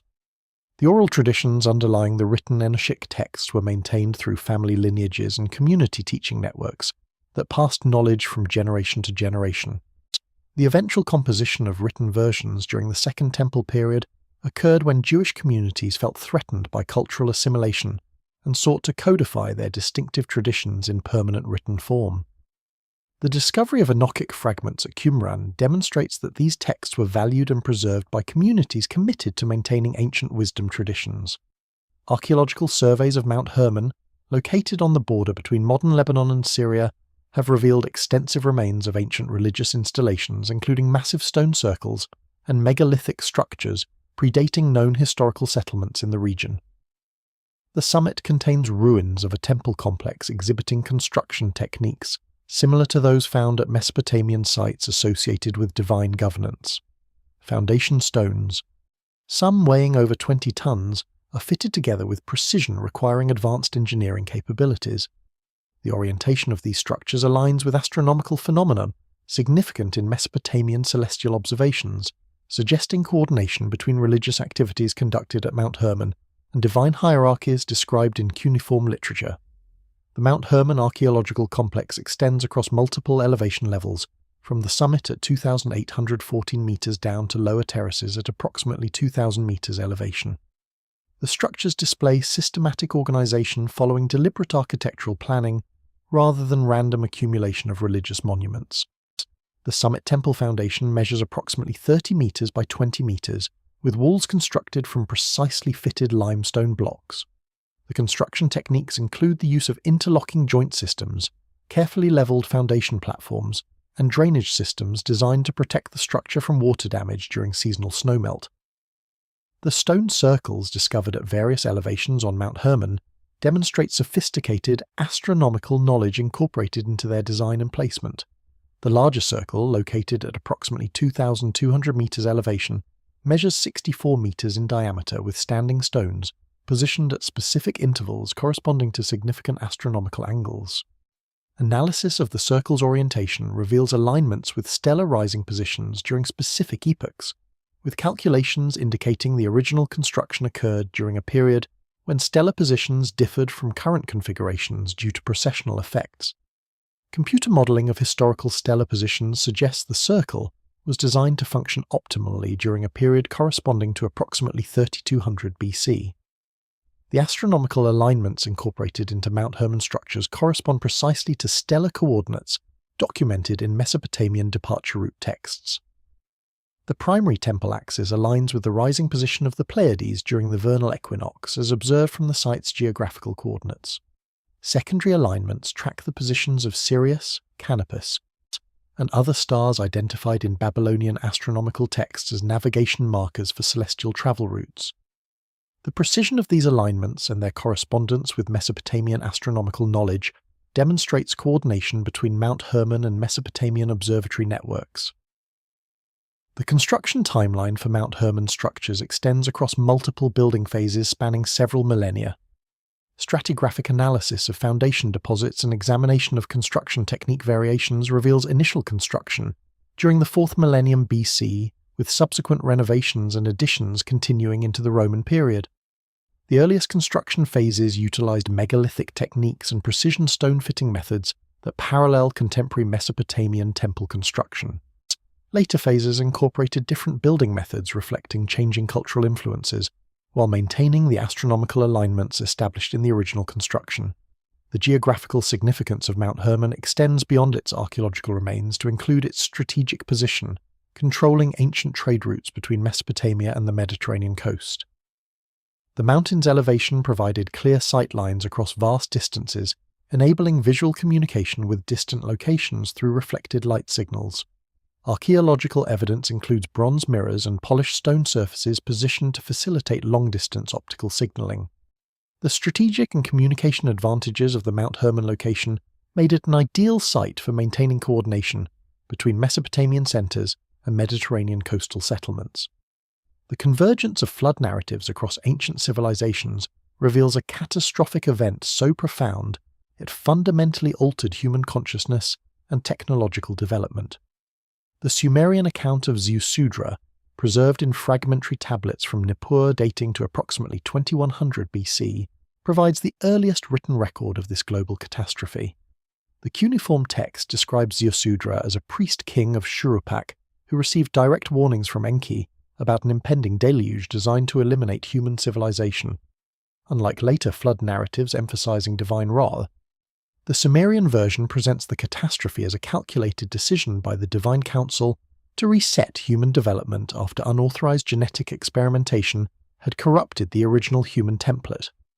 The Ziusudra narrative contains technical specifications for survival that suggest advanced engineering knowledge rather than primitive boat-building techniques. The tablet fragments describe a vessel constructed according to precise mathematical ratios with specific instructions for waterproofing using bitumen and pitch applied in carefully calculated layers. The text indicates that Ziusudra received detailed plans, including compartmentalization schemes, ventilation systems, and storage configurations optimized for long-term survival at sea. These specifications demonstrate understanding of naval architecture principles that would not be formally recognized until much later historical periods. The global distribution of flood narratives extends far beyond Mesopotamia to encompass over 500 documented cultures, worldwide preserving remarkably consistent accounts of catastrophic inundation. The Hindu Puranas describe Manu's survival of a great deluge through divine assistance from Vishnu, who appeared as a fish to guide Manu's vessel to safety. The Puranic account includes technical details about vessel construction that parallel the specifications given to Ziusudra, suggesting derivation from common technological sources. The Aztec legend of Coxcox describes a great flood that destroyed the fourth son, with Coxcox and his wife surviving in a vessel guided by divine beings to Mount Colhuacan. The consistency of technical details across these geographically separated cultures indicates preservation of shared historical memories. The Chinese flood legends preserved in the Shujing describe the Great's efforts to control catastrophic flooding that lasted for generations. The Chinese accounts include detailed descriptions of hydraulic engineering projects that required advanced mathematical calculations and construction techniques. These projects involved creation of channels and reservoirs that redirected floodwaters according to precise topographical surveys, suggesting access to sophisticated surveying equipment and hydrological modeling capabilities. The engineering sophistication described in Chinese flood accounts parallels the technical knowledge attributed to divine instructors in Mesopotamian sources. The temporal correlation between flood narratives across different cultures suggests the catastrophic events they describe occurred within a relatively narrow time window, affecting multiple regions simultaneously. Chronological analysis of flood traditions using genealogical, astronomical, and archaeological data places the events described in these narratives within a period corresponding to approximately 12,000 to 10,000 years ago.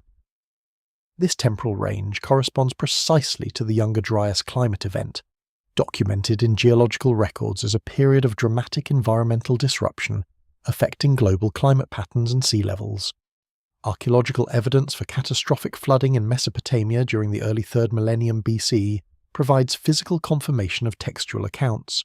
Excavations at conducted by Leonard Woolley between 1922 and 1934 uncovered a sterile clay layer approximately 8 feet thick, separating earlier cultural deposits from later Sumerian civilization. This layer, dated to approximately 2900 BC through stratigraphic analysis, represents a flood event of extraordinary magnitude covering the entire southern Mesopotamian plain, to depths eliminating all surface settlements. Similar flood deposits identified at Kish, Uruk, Lagash, and Shuruppak indicate the catastrophe affected the entire region simultaneously. The flood deposit at demonstrates characteristics distinguishing it from normal riverine flooding events that periodically affected Mesopotamian settlements. The sediment composition includes materials originating from sources hundreds of kilometers distant, indicating water velocities and volumes far exceeding anything produced by typical Tigris or Euphrates overflow.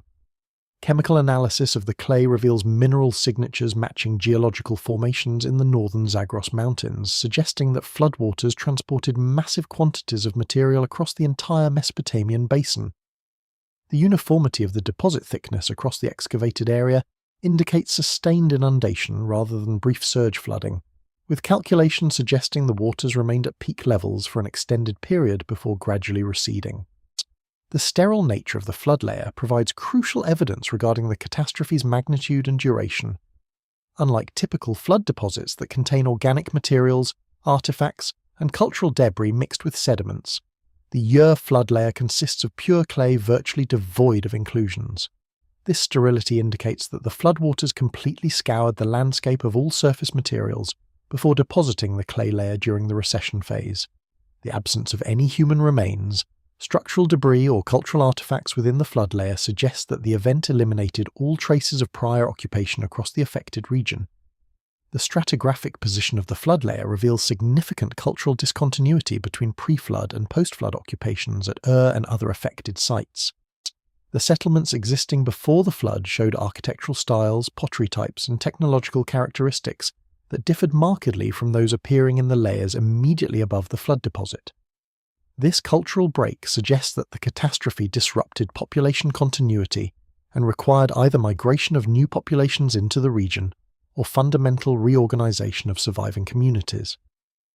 The post-flood occupation levels demonstrate immediate access to advanced technologies, including sophisticated irrigation systems, monumental architecture, and complex administrative structures appearing fully developed rather than showing gradual evolution from simpler forms. The geographical extent of flood deposits across multiple Mesopotamian sites indicates the catastrophe affected a vast area encompassing the entire southern alluvial plain.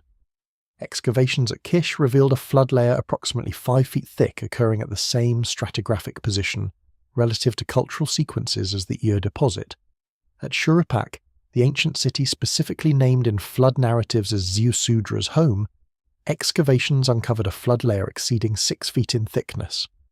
The consistency of these deposits across sites separated by distances exceeding 100 kilometers demonstrates that the flooding resulted from regional or global phenomena rather than localized events. The temporal correlation between flood deposits at different sites provides evidence for synchronous catastrophic events affecting the entire region within a narrow time window. Radiocarbon dating of organic materials from layers immediately below and above the flood deposits produces dates clustering around 2900 BC with standard deviations of approximately 50 years. This temporal precision indicates the flooding occurred simultaneously across the affected region rather than representing multiple separate events occurring over extended periods. The synchronicity of the catastrophe supports interpretations that attribute it to sudden climate change or cosmic impact rather than gradual environmental deterioration. The preservation of knowledge through the flood represents one of the most significant aspects of the archaeological evidence. At multiple sites, including Ur, Nippur, and Uruk, excavations revealed that valuable materials and important texts were deliberately removed from standard locations and placed in protected chambers before the flood occurred. These protected deposits show no flood damage and contain materials that survived in excellent condition, suggesting that advance warning enabled systematic preservation efforts. The organization and content of these preserved materials indicate they were specifically selected to enable post-catastrophe reconstruction of civilization, rather than representing random salvage of available items. The geological record provides compelling evidence supporting traditional flood accounts through documentation of the Younger Dryas period, a dramatic climate event occurring between 12,900 and 11,700 years ago. This period represents one of the most rapid and severe climate changes in Earth's recent history, marked by a sudden return to Ice Age conditions after a warming trend that had lasted several thousand years. Ice core data from Greenland reveals that the Younger Dryas began abruptly, with evidence suggesting climate change occurred within a single human generation. The Grip ice core shows dramatic shifts in atmospheric composition, including increased levels of dust, volcanic ash, and unusual chemical signatures indicating massive environmental disruption. The temperature decline associated with the Younger Dryas onset reached magnitudes of 15 degrees Celsius in some regions within periods measured in decades rather than centuries. This rate of climate change exceeds anything documented in recent geological history and would have created catastrophic conditions for human populations dependent on stable agricultural systems. The rapid cooling triggered expansion of ice sheets across northern latitudes, dramatic changes in precipitation patterns, and wholesale reorganization of ecosystems that had developed during the preceding warm period. Paleobotanical evidence shows that vegetation zones shifted by hundreds of kilometers within single human lifespans, forcing both human and animal populations to adapt rapidly or face extinction. The cause of the Younger Dryas event remains subject to scientific debate, though mounting evidence supports the hypothesis of cosmic impact as the triggering mechanism. The discovery of a boundary layer dating to 12,900 years ago containing elevated concentrations of platinum, iridium, and other elements rare in Earth's crust, but common in extraterrestrial objects, provides strong evidence for impact events. This boundary layer appears at sites across North America, Europe, and Asia, indicating that the impact involved multiple fragments striking different regions simultaneously. The global distribution of impact markers suggests a fragmented comet or asteroid entering Earth's atmosphere and breaking apart before impact. The environmental consequences of such impacts would have included massive wildfires burning across continental areas, atmospheric loading with dust and aerosols blocking sunlight and triggering rapid cooling, and disruption of ocean currents governing global climate patterns. Carbon spherules found in Younger Dryas boundary sediments show evidence of exposure to temperatures exceeding 2,200 degrees Celsius, consistent with impact-generated conflagrations. The concentration and distribution of these spherules indicate that fires burned simultaneously across vast areas, creating smoke plumes that would have significantly reduced solar radiation reaching Earth's surface. The impact hypothesis explains several puzzling features of the Younger Dryas that conventional climate models struggle to account for. The extreme rapidity of the climate transition requires forcing mechanisms capable of producing dramatic effects within decades, timescales that normal climate feedback processes cannot achieve. The geographical pattern of temperature changes showing greatest cooling in northern regions, while tropical areas experience less dramatic shifts, corresponds to predictions for impact-induced atmospheric disruption. The extinction of numerous megafaunal species during this period, including mammoths, giant ground sloths, and saber-toothed cats, aligns with expectations for catastrophic environmental disruption rather than gradual climate change. The correlation between the Younger Dryas event and flood traditions preserved in cultures worldwide suggests that the climate disruption produced conditions triggering massive flooding as described in ancient narratives. The rapid melting of ice sheets during the warming phase preceding the Younger Dryas would have raised sea level significantly, while the subsequent cooling would have disrupted atmospheric circulation patterns, producing extreme precipitation events. Computer modelling of Younger Dryas climate conditions indicates that certain regions would have experienced unprecedented rainfall intensities and durations capable of producing flooding, matching the descriptions found in ancient texts. The preservation of human populations through the Younger Dryas catastrophe required either exceptional survival capabilities or advance warning, enabling preparation for the environmental disruption.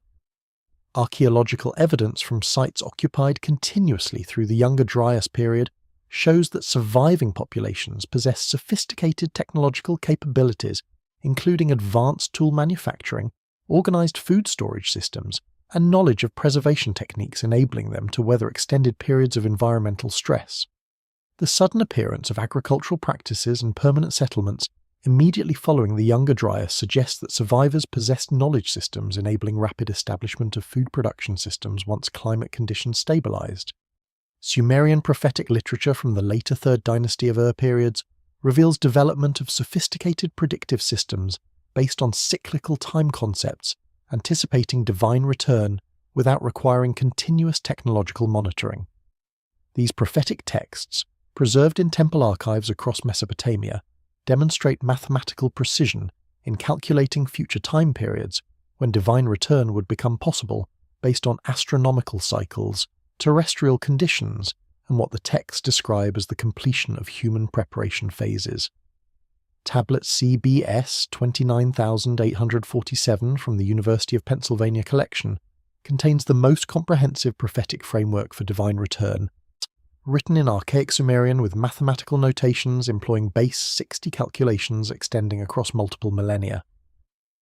The prophetic framework documented in this tablet divides cosmic time into major cycles of 3,600 years, corresponding to what modern astronomy recognizes as the theoretical orbital period of a hypothetical planet or celestial body traversing the outer solar system.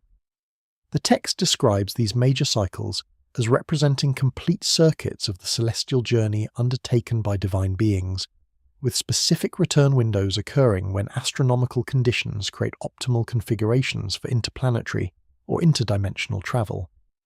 The mathematical precision of these calculations incorporates knowledge of planetary orbital mechanics, gravitational perturbations, and celestial navigation principles that conventional history assumes were unavailable to ancient astronomers. Within each major cycle, the prophetic texts identify shorter subcycles of 600 years, marking periods of increased divine activity and potential return preparations. These subcycle periods correspond to astronomical configurations, when specific planetary alignments create what the texts call openings of the stargates, celestial conditions facilitating communication between earthly and divine domains. The tablet provides detailed astronomical markers for identifying these subcycle periods, including planetary conjunctions, solar activity patterns, and stellar configurations observable from Mesopotamian latitudes. The accuracy of these astronomical predictions and their correlation with actual celestial phenomena demonstrate that Sumerian astronomers possessed sophisticated understanding of long-term astronomical cycles. The prophetic texts consistently associate divine return periods with times of global crisis and civilizational transformation, requiring external intervention to prevent human extinction or technological collapse.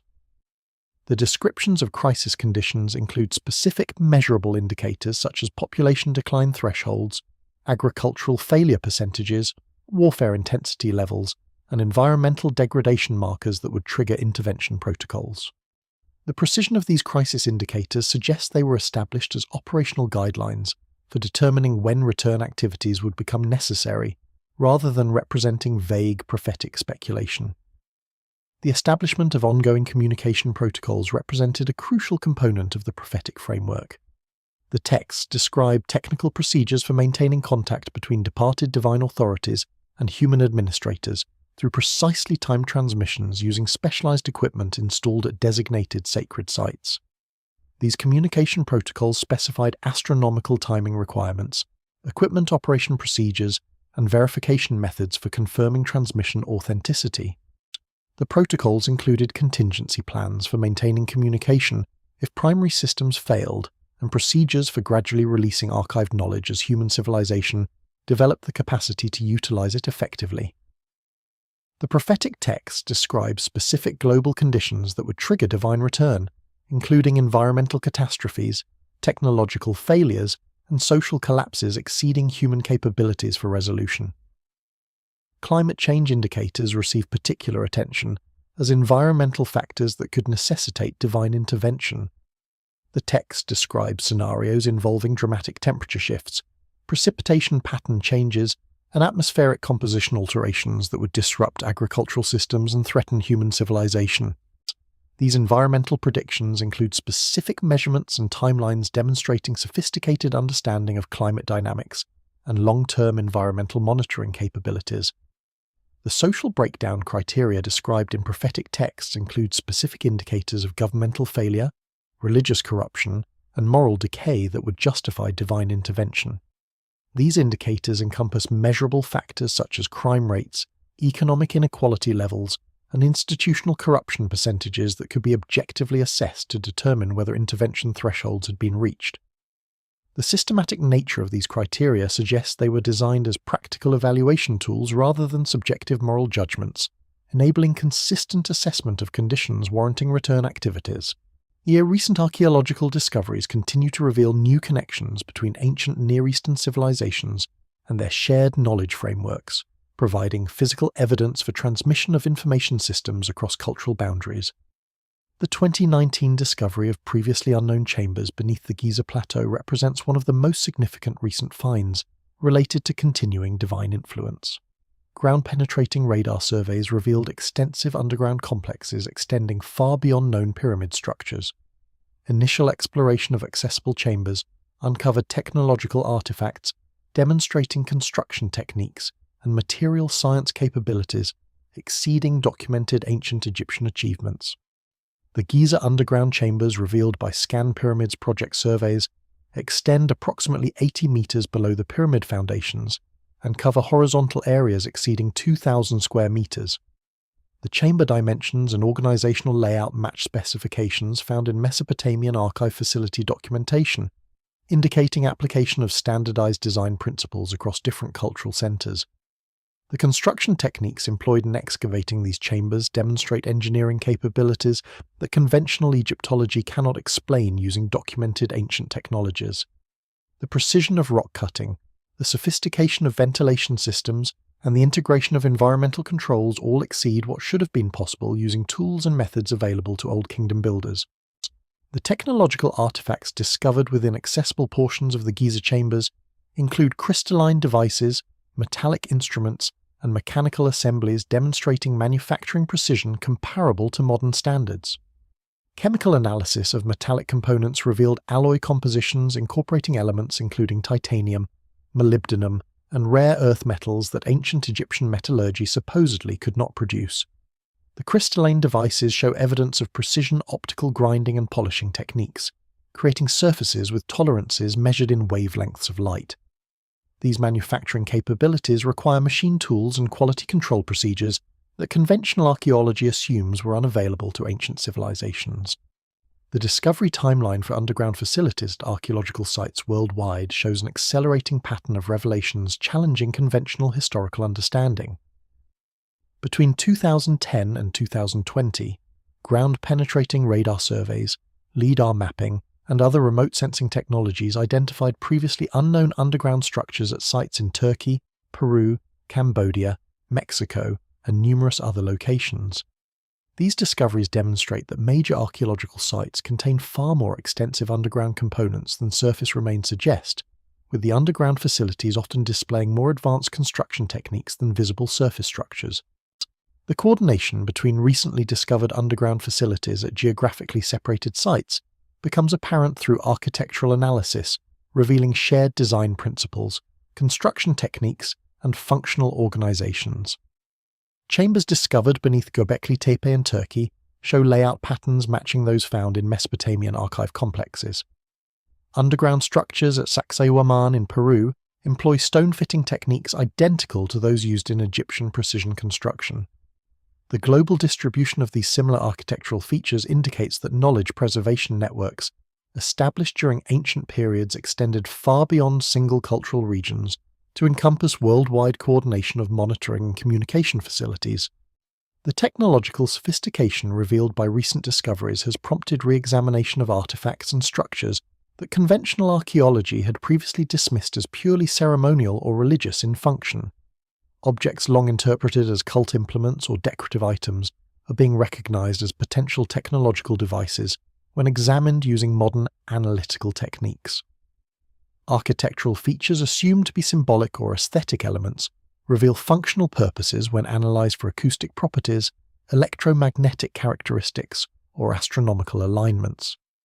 This reinterpretation process continues to expand understanding of ancient technological capabilities and knowledge systems. The convergence of multiple ancient prophecy timelines during the early 21st century indicates current historical conditions correspond with calculated return windows described in Mesopotamian, Egyptian, and other ancient prophetic systems. Mayan calendar cycles, Hindu cosmic age calculations, and Mesopotamian astronomical cycles all identify the current era as a period of major transition requiring external intervention to guide human civilization through transformational challenges. The mathematical precision of these converging timeline calculations and their correlation with contemporary global conditions suggests ancient prophecy systems were coordinated to identify specific historical periods when return activities would become necessary. The Mayan long count calendar, measuring time from a creation date corresponding to August 11, 3114 BC, completed a major cycle on December 21, 2012. This 5,200-year period represents exactly 1/5 of the precessional cycle, indicating Mayan awareness of the Great Year spanning 25,920 years. The completion of this cycle coincides remarkably with completion of similar cycles in other ancient chronological systems, suggesting coordinated temporal frameworks designed to mark significant transitional periods in human development. Hindu cosmic age calculations place the current era within the Kali Yuga, a period of spiritual darkness lasting 432,000 years that began in 3102 BC. The Kali Yuga represents the final phase of a larger cycle spanning 4,320,000 years, exactly 1,000 times the precessional period. The mathematical relationships between Hindu cosmic cycles and Mesopotamian prophetic timelines demonstrate shared understanding of long-term temporal patterns governing human civilizational development. The precision of these calculations and their correlation with astronomical phenomena indicate sophisticated mathematical knowledge preserved across multiple ancient cultures. The contemporary global conditions that correlate with ancient crisis predictions include environmental degradation indicators, technological disruption patterns, social inequality measures, and geopolitical tensions matching specific thresholds identified in prophetic texts as justification criteria for divine intervention. Climate change patterns showing accelerating temperature increases, ecosystem collapses, and extreme weather events correspond with environmental crisis scenarios described in Mesopotamian return prophecies. The development of artificial intelligence, genetic engineering, and nuclear technologies presents risks that ancient texts identify as requiring external guidance to prevent catastrophic misuse. The correlation between ancient astronomical cycle completions and contemporary global challenges suggests that prophetic systems were designed to identify periods when human civilization would face existential threats requiring assistance from preserved knowledge or external intervention. The mathematical precision of these temporal calculations and their convergence during the current historical period indicates that ancient astronomers and prophetic specialists possessed sophisticated understanding of long-term civilizational development patterns. Whether this understanding derived from empirical observation of previous cycles or from information provided by advanced sources remains a crucial question for understanding human origins and developmental trajectories. The institutional preservation of prophetic knowledge through official state and religious channels created networks that survived the collapse of ancient Mesopotamian civilization and continued to influence subsequent cultures across millennia. These networks evolved into sophisticated underground organizations maintaining divine-related knowledge, technology, and preparation activities well into the contemporary era. The evidence suggests that ancient departure and return monitoring systems never truly ceased operation, but instead adapted to changing political and technological circumstances, maintaining continuity of purpose across thousands of years of human history. The evidence presented throughout this investigation points to a profound truth that challenges conventional understanding of human history and development. The systematic documentation found in sealed repositories beneath Mesopotamian temples, the precision astronomical knowledge embedded in departure route calculations, the sophisticated bloodline preservation programs traceable through royal cemetery evidence, and the global coordination of flood narratives preserving identical technical details all converge to support a radical reinterpretation of civilization's origins. We are not witnessing the gradual evolution of human capability from primitive beginnings, but rather the carefully documented withdrawal of advanced administrators who established the foundations of civilization before determining that humanity had achieved sufficient developmental readiness to continue independently. The archaeological record demonstrates that this withdrawal was not abandonment, but a planned transition implemented over several generations with meticulous attention to knowledge preservation and institutional continuity. The underground archive networks discovered at Eridu, Nippur, Uruk and Babylon represent far more than simple storage facilities. They constitute sophisticated preservation systems designed to maintain both physical artifacts and living knowledge traditions across millennia of potential disruption. The parallel discovery of similar facilities beneath the Giza Plateau, at Mount Hermon, and at other sites worldwide indicates that knowledge preservation was understood as a global project requiring coordination across multiple civilizations and cultures. The transmission of this preserved knowledge through mystery school networks, Hermetic traditions and prophetic literature demonstrates remarkable institutional resilience spanning thousands of years. The Babylonian mystery schools that operated within temple complexes successfully adapted their organizational structures and educational methodologies to survive political transitions, cultural transformations, and religious upheavals. Their knowledge systems passed through Alexandrian scholarship into Hermetic and Gnostic traditions that influenced European intellectual development for centuries. The Jewish Enochic literature preserved parallel traditions through community networks that maintained oral histories across generations before codifying them in written form during periods of cultural stress. The mathematical precision characterizing ancient prophetic systems reveals sophisticated understanding of long-term temporal patterns governing civilizational development. The convergence of Mesopotamian astronomical cycles, Mayan calendar calculations, and Hindu cosmic age frameworks during the contemporary period suggests these systems were deliberately coordinated to identify specific historical moments when human civilization would face transformational challenges. The correlation between ancient crisis predictions and current global conditions, including environmental degradation, technological disruption, and social breakdown, indicates that prophetic specialists possessed either remarkable predictive capabilities or access to information about recurring developmental patterns affecting human societies. The implications extend beyond academic historical revision to encompass fundamental questions about human origins, technological development, and evolutionary potential. The evidence suggests that human civilization has developed under sustained guidance from advanced sources who withdrew to allow independent development while maintaining monitoring and intervention capabilities for crisis situations.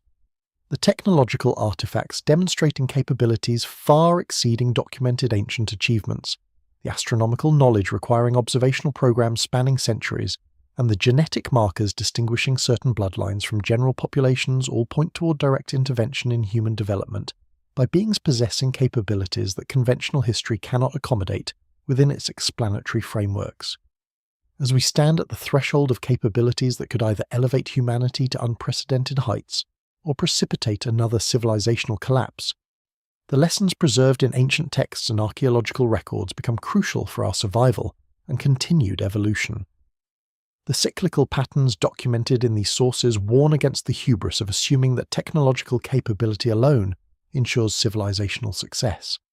The emphasis on balancing technological advancement with wisdom, maintaining ethical frameworks governing powerful technologies, and preserving knowledge systems through institutional structures designed for long-term continuity all offer guidance for navigating contemporary challenges. Whether the return cycles described in ancient prophecies represent literal events or metaphorical frameworks for understanding recurring developmental crises, the knowledge they preserve may prove essential for successfully managing the transition to whatever new phase of human development awaits our species in the decades and centuries ahead.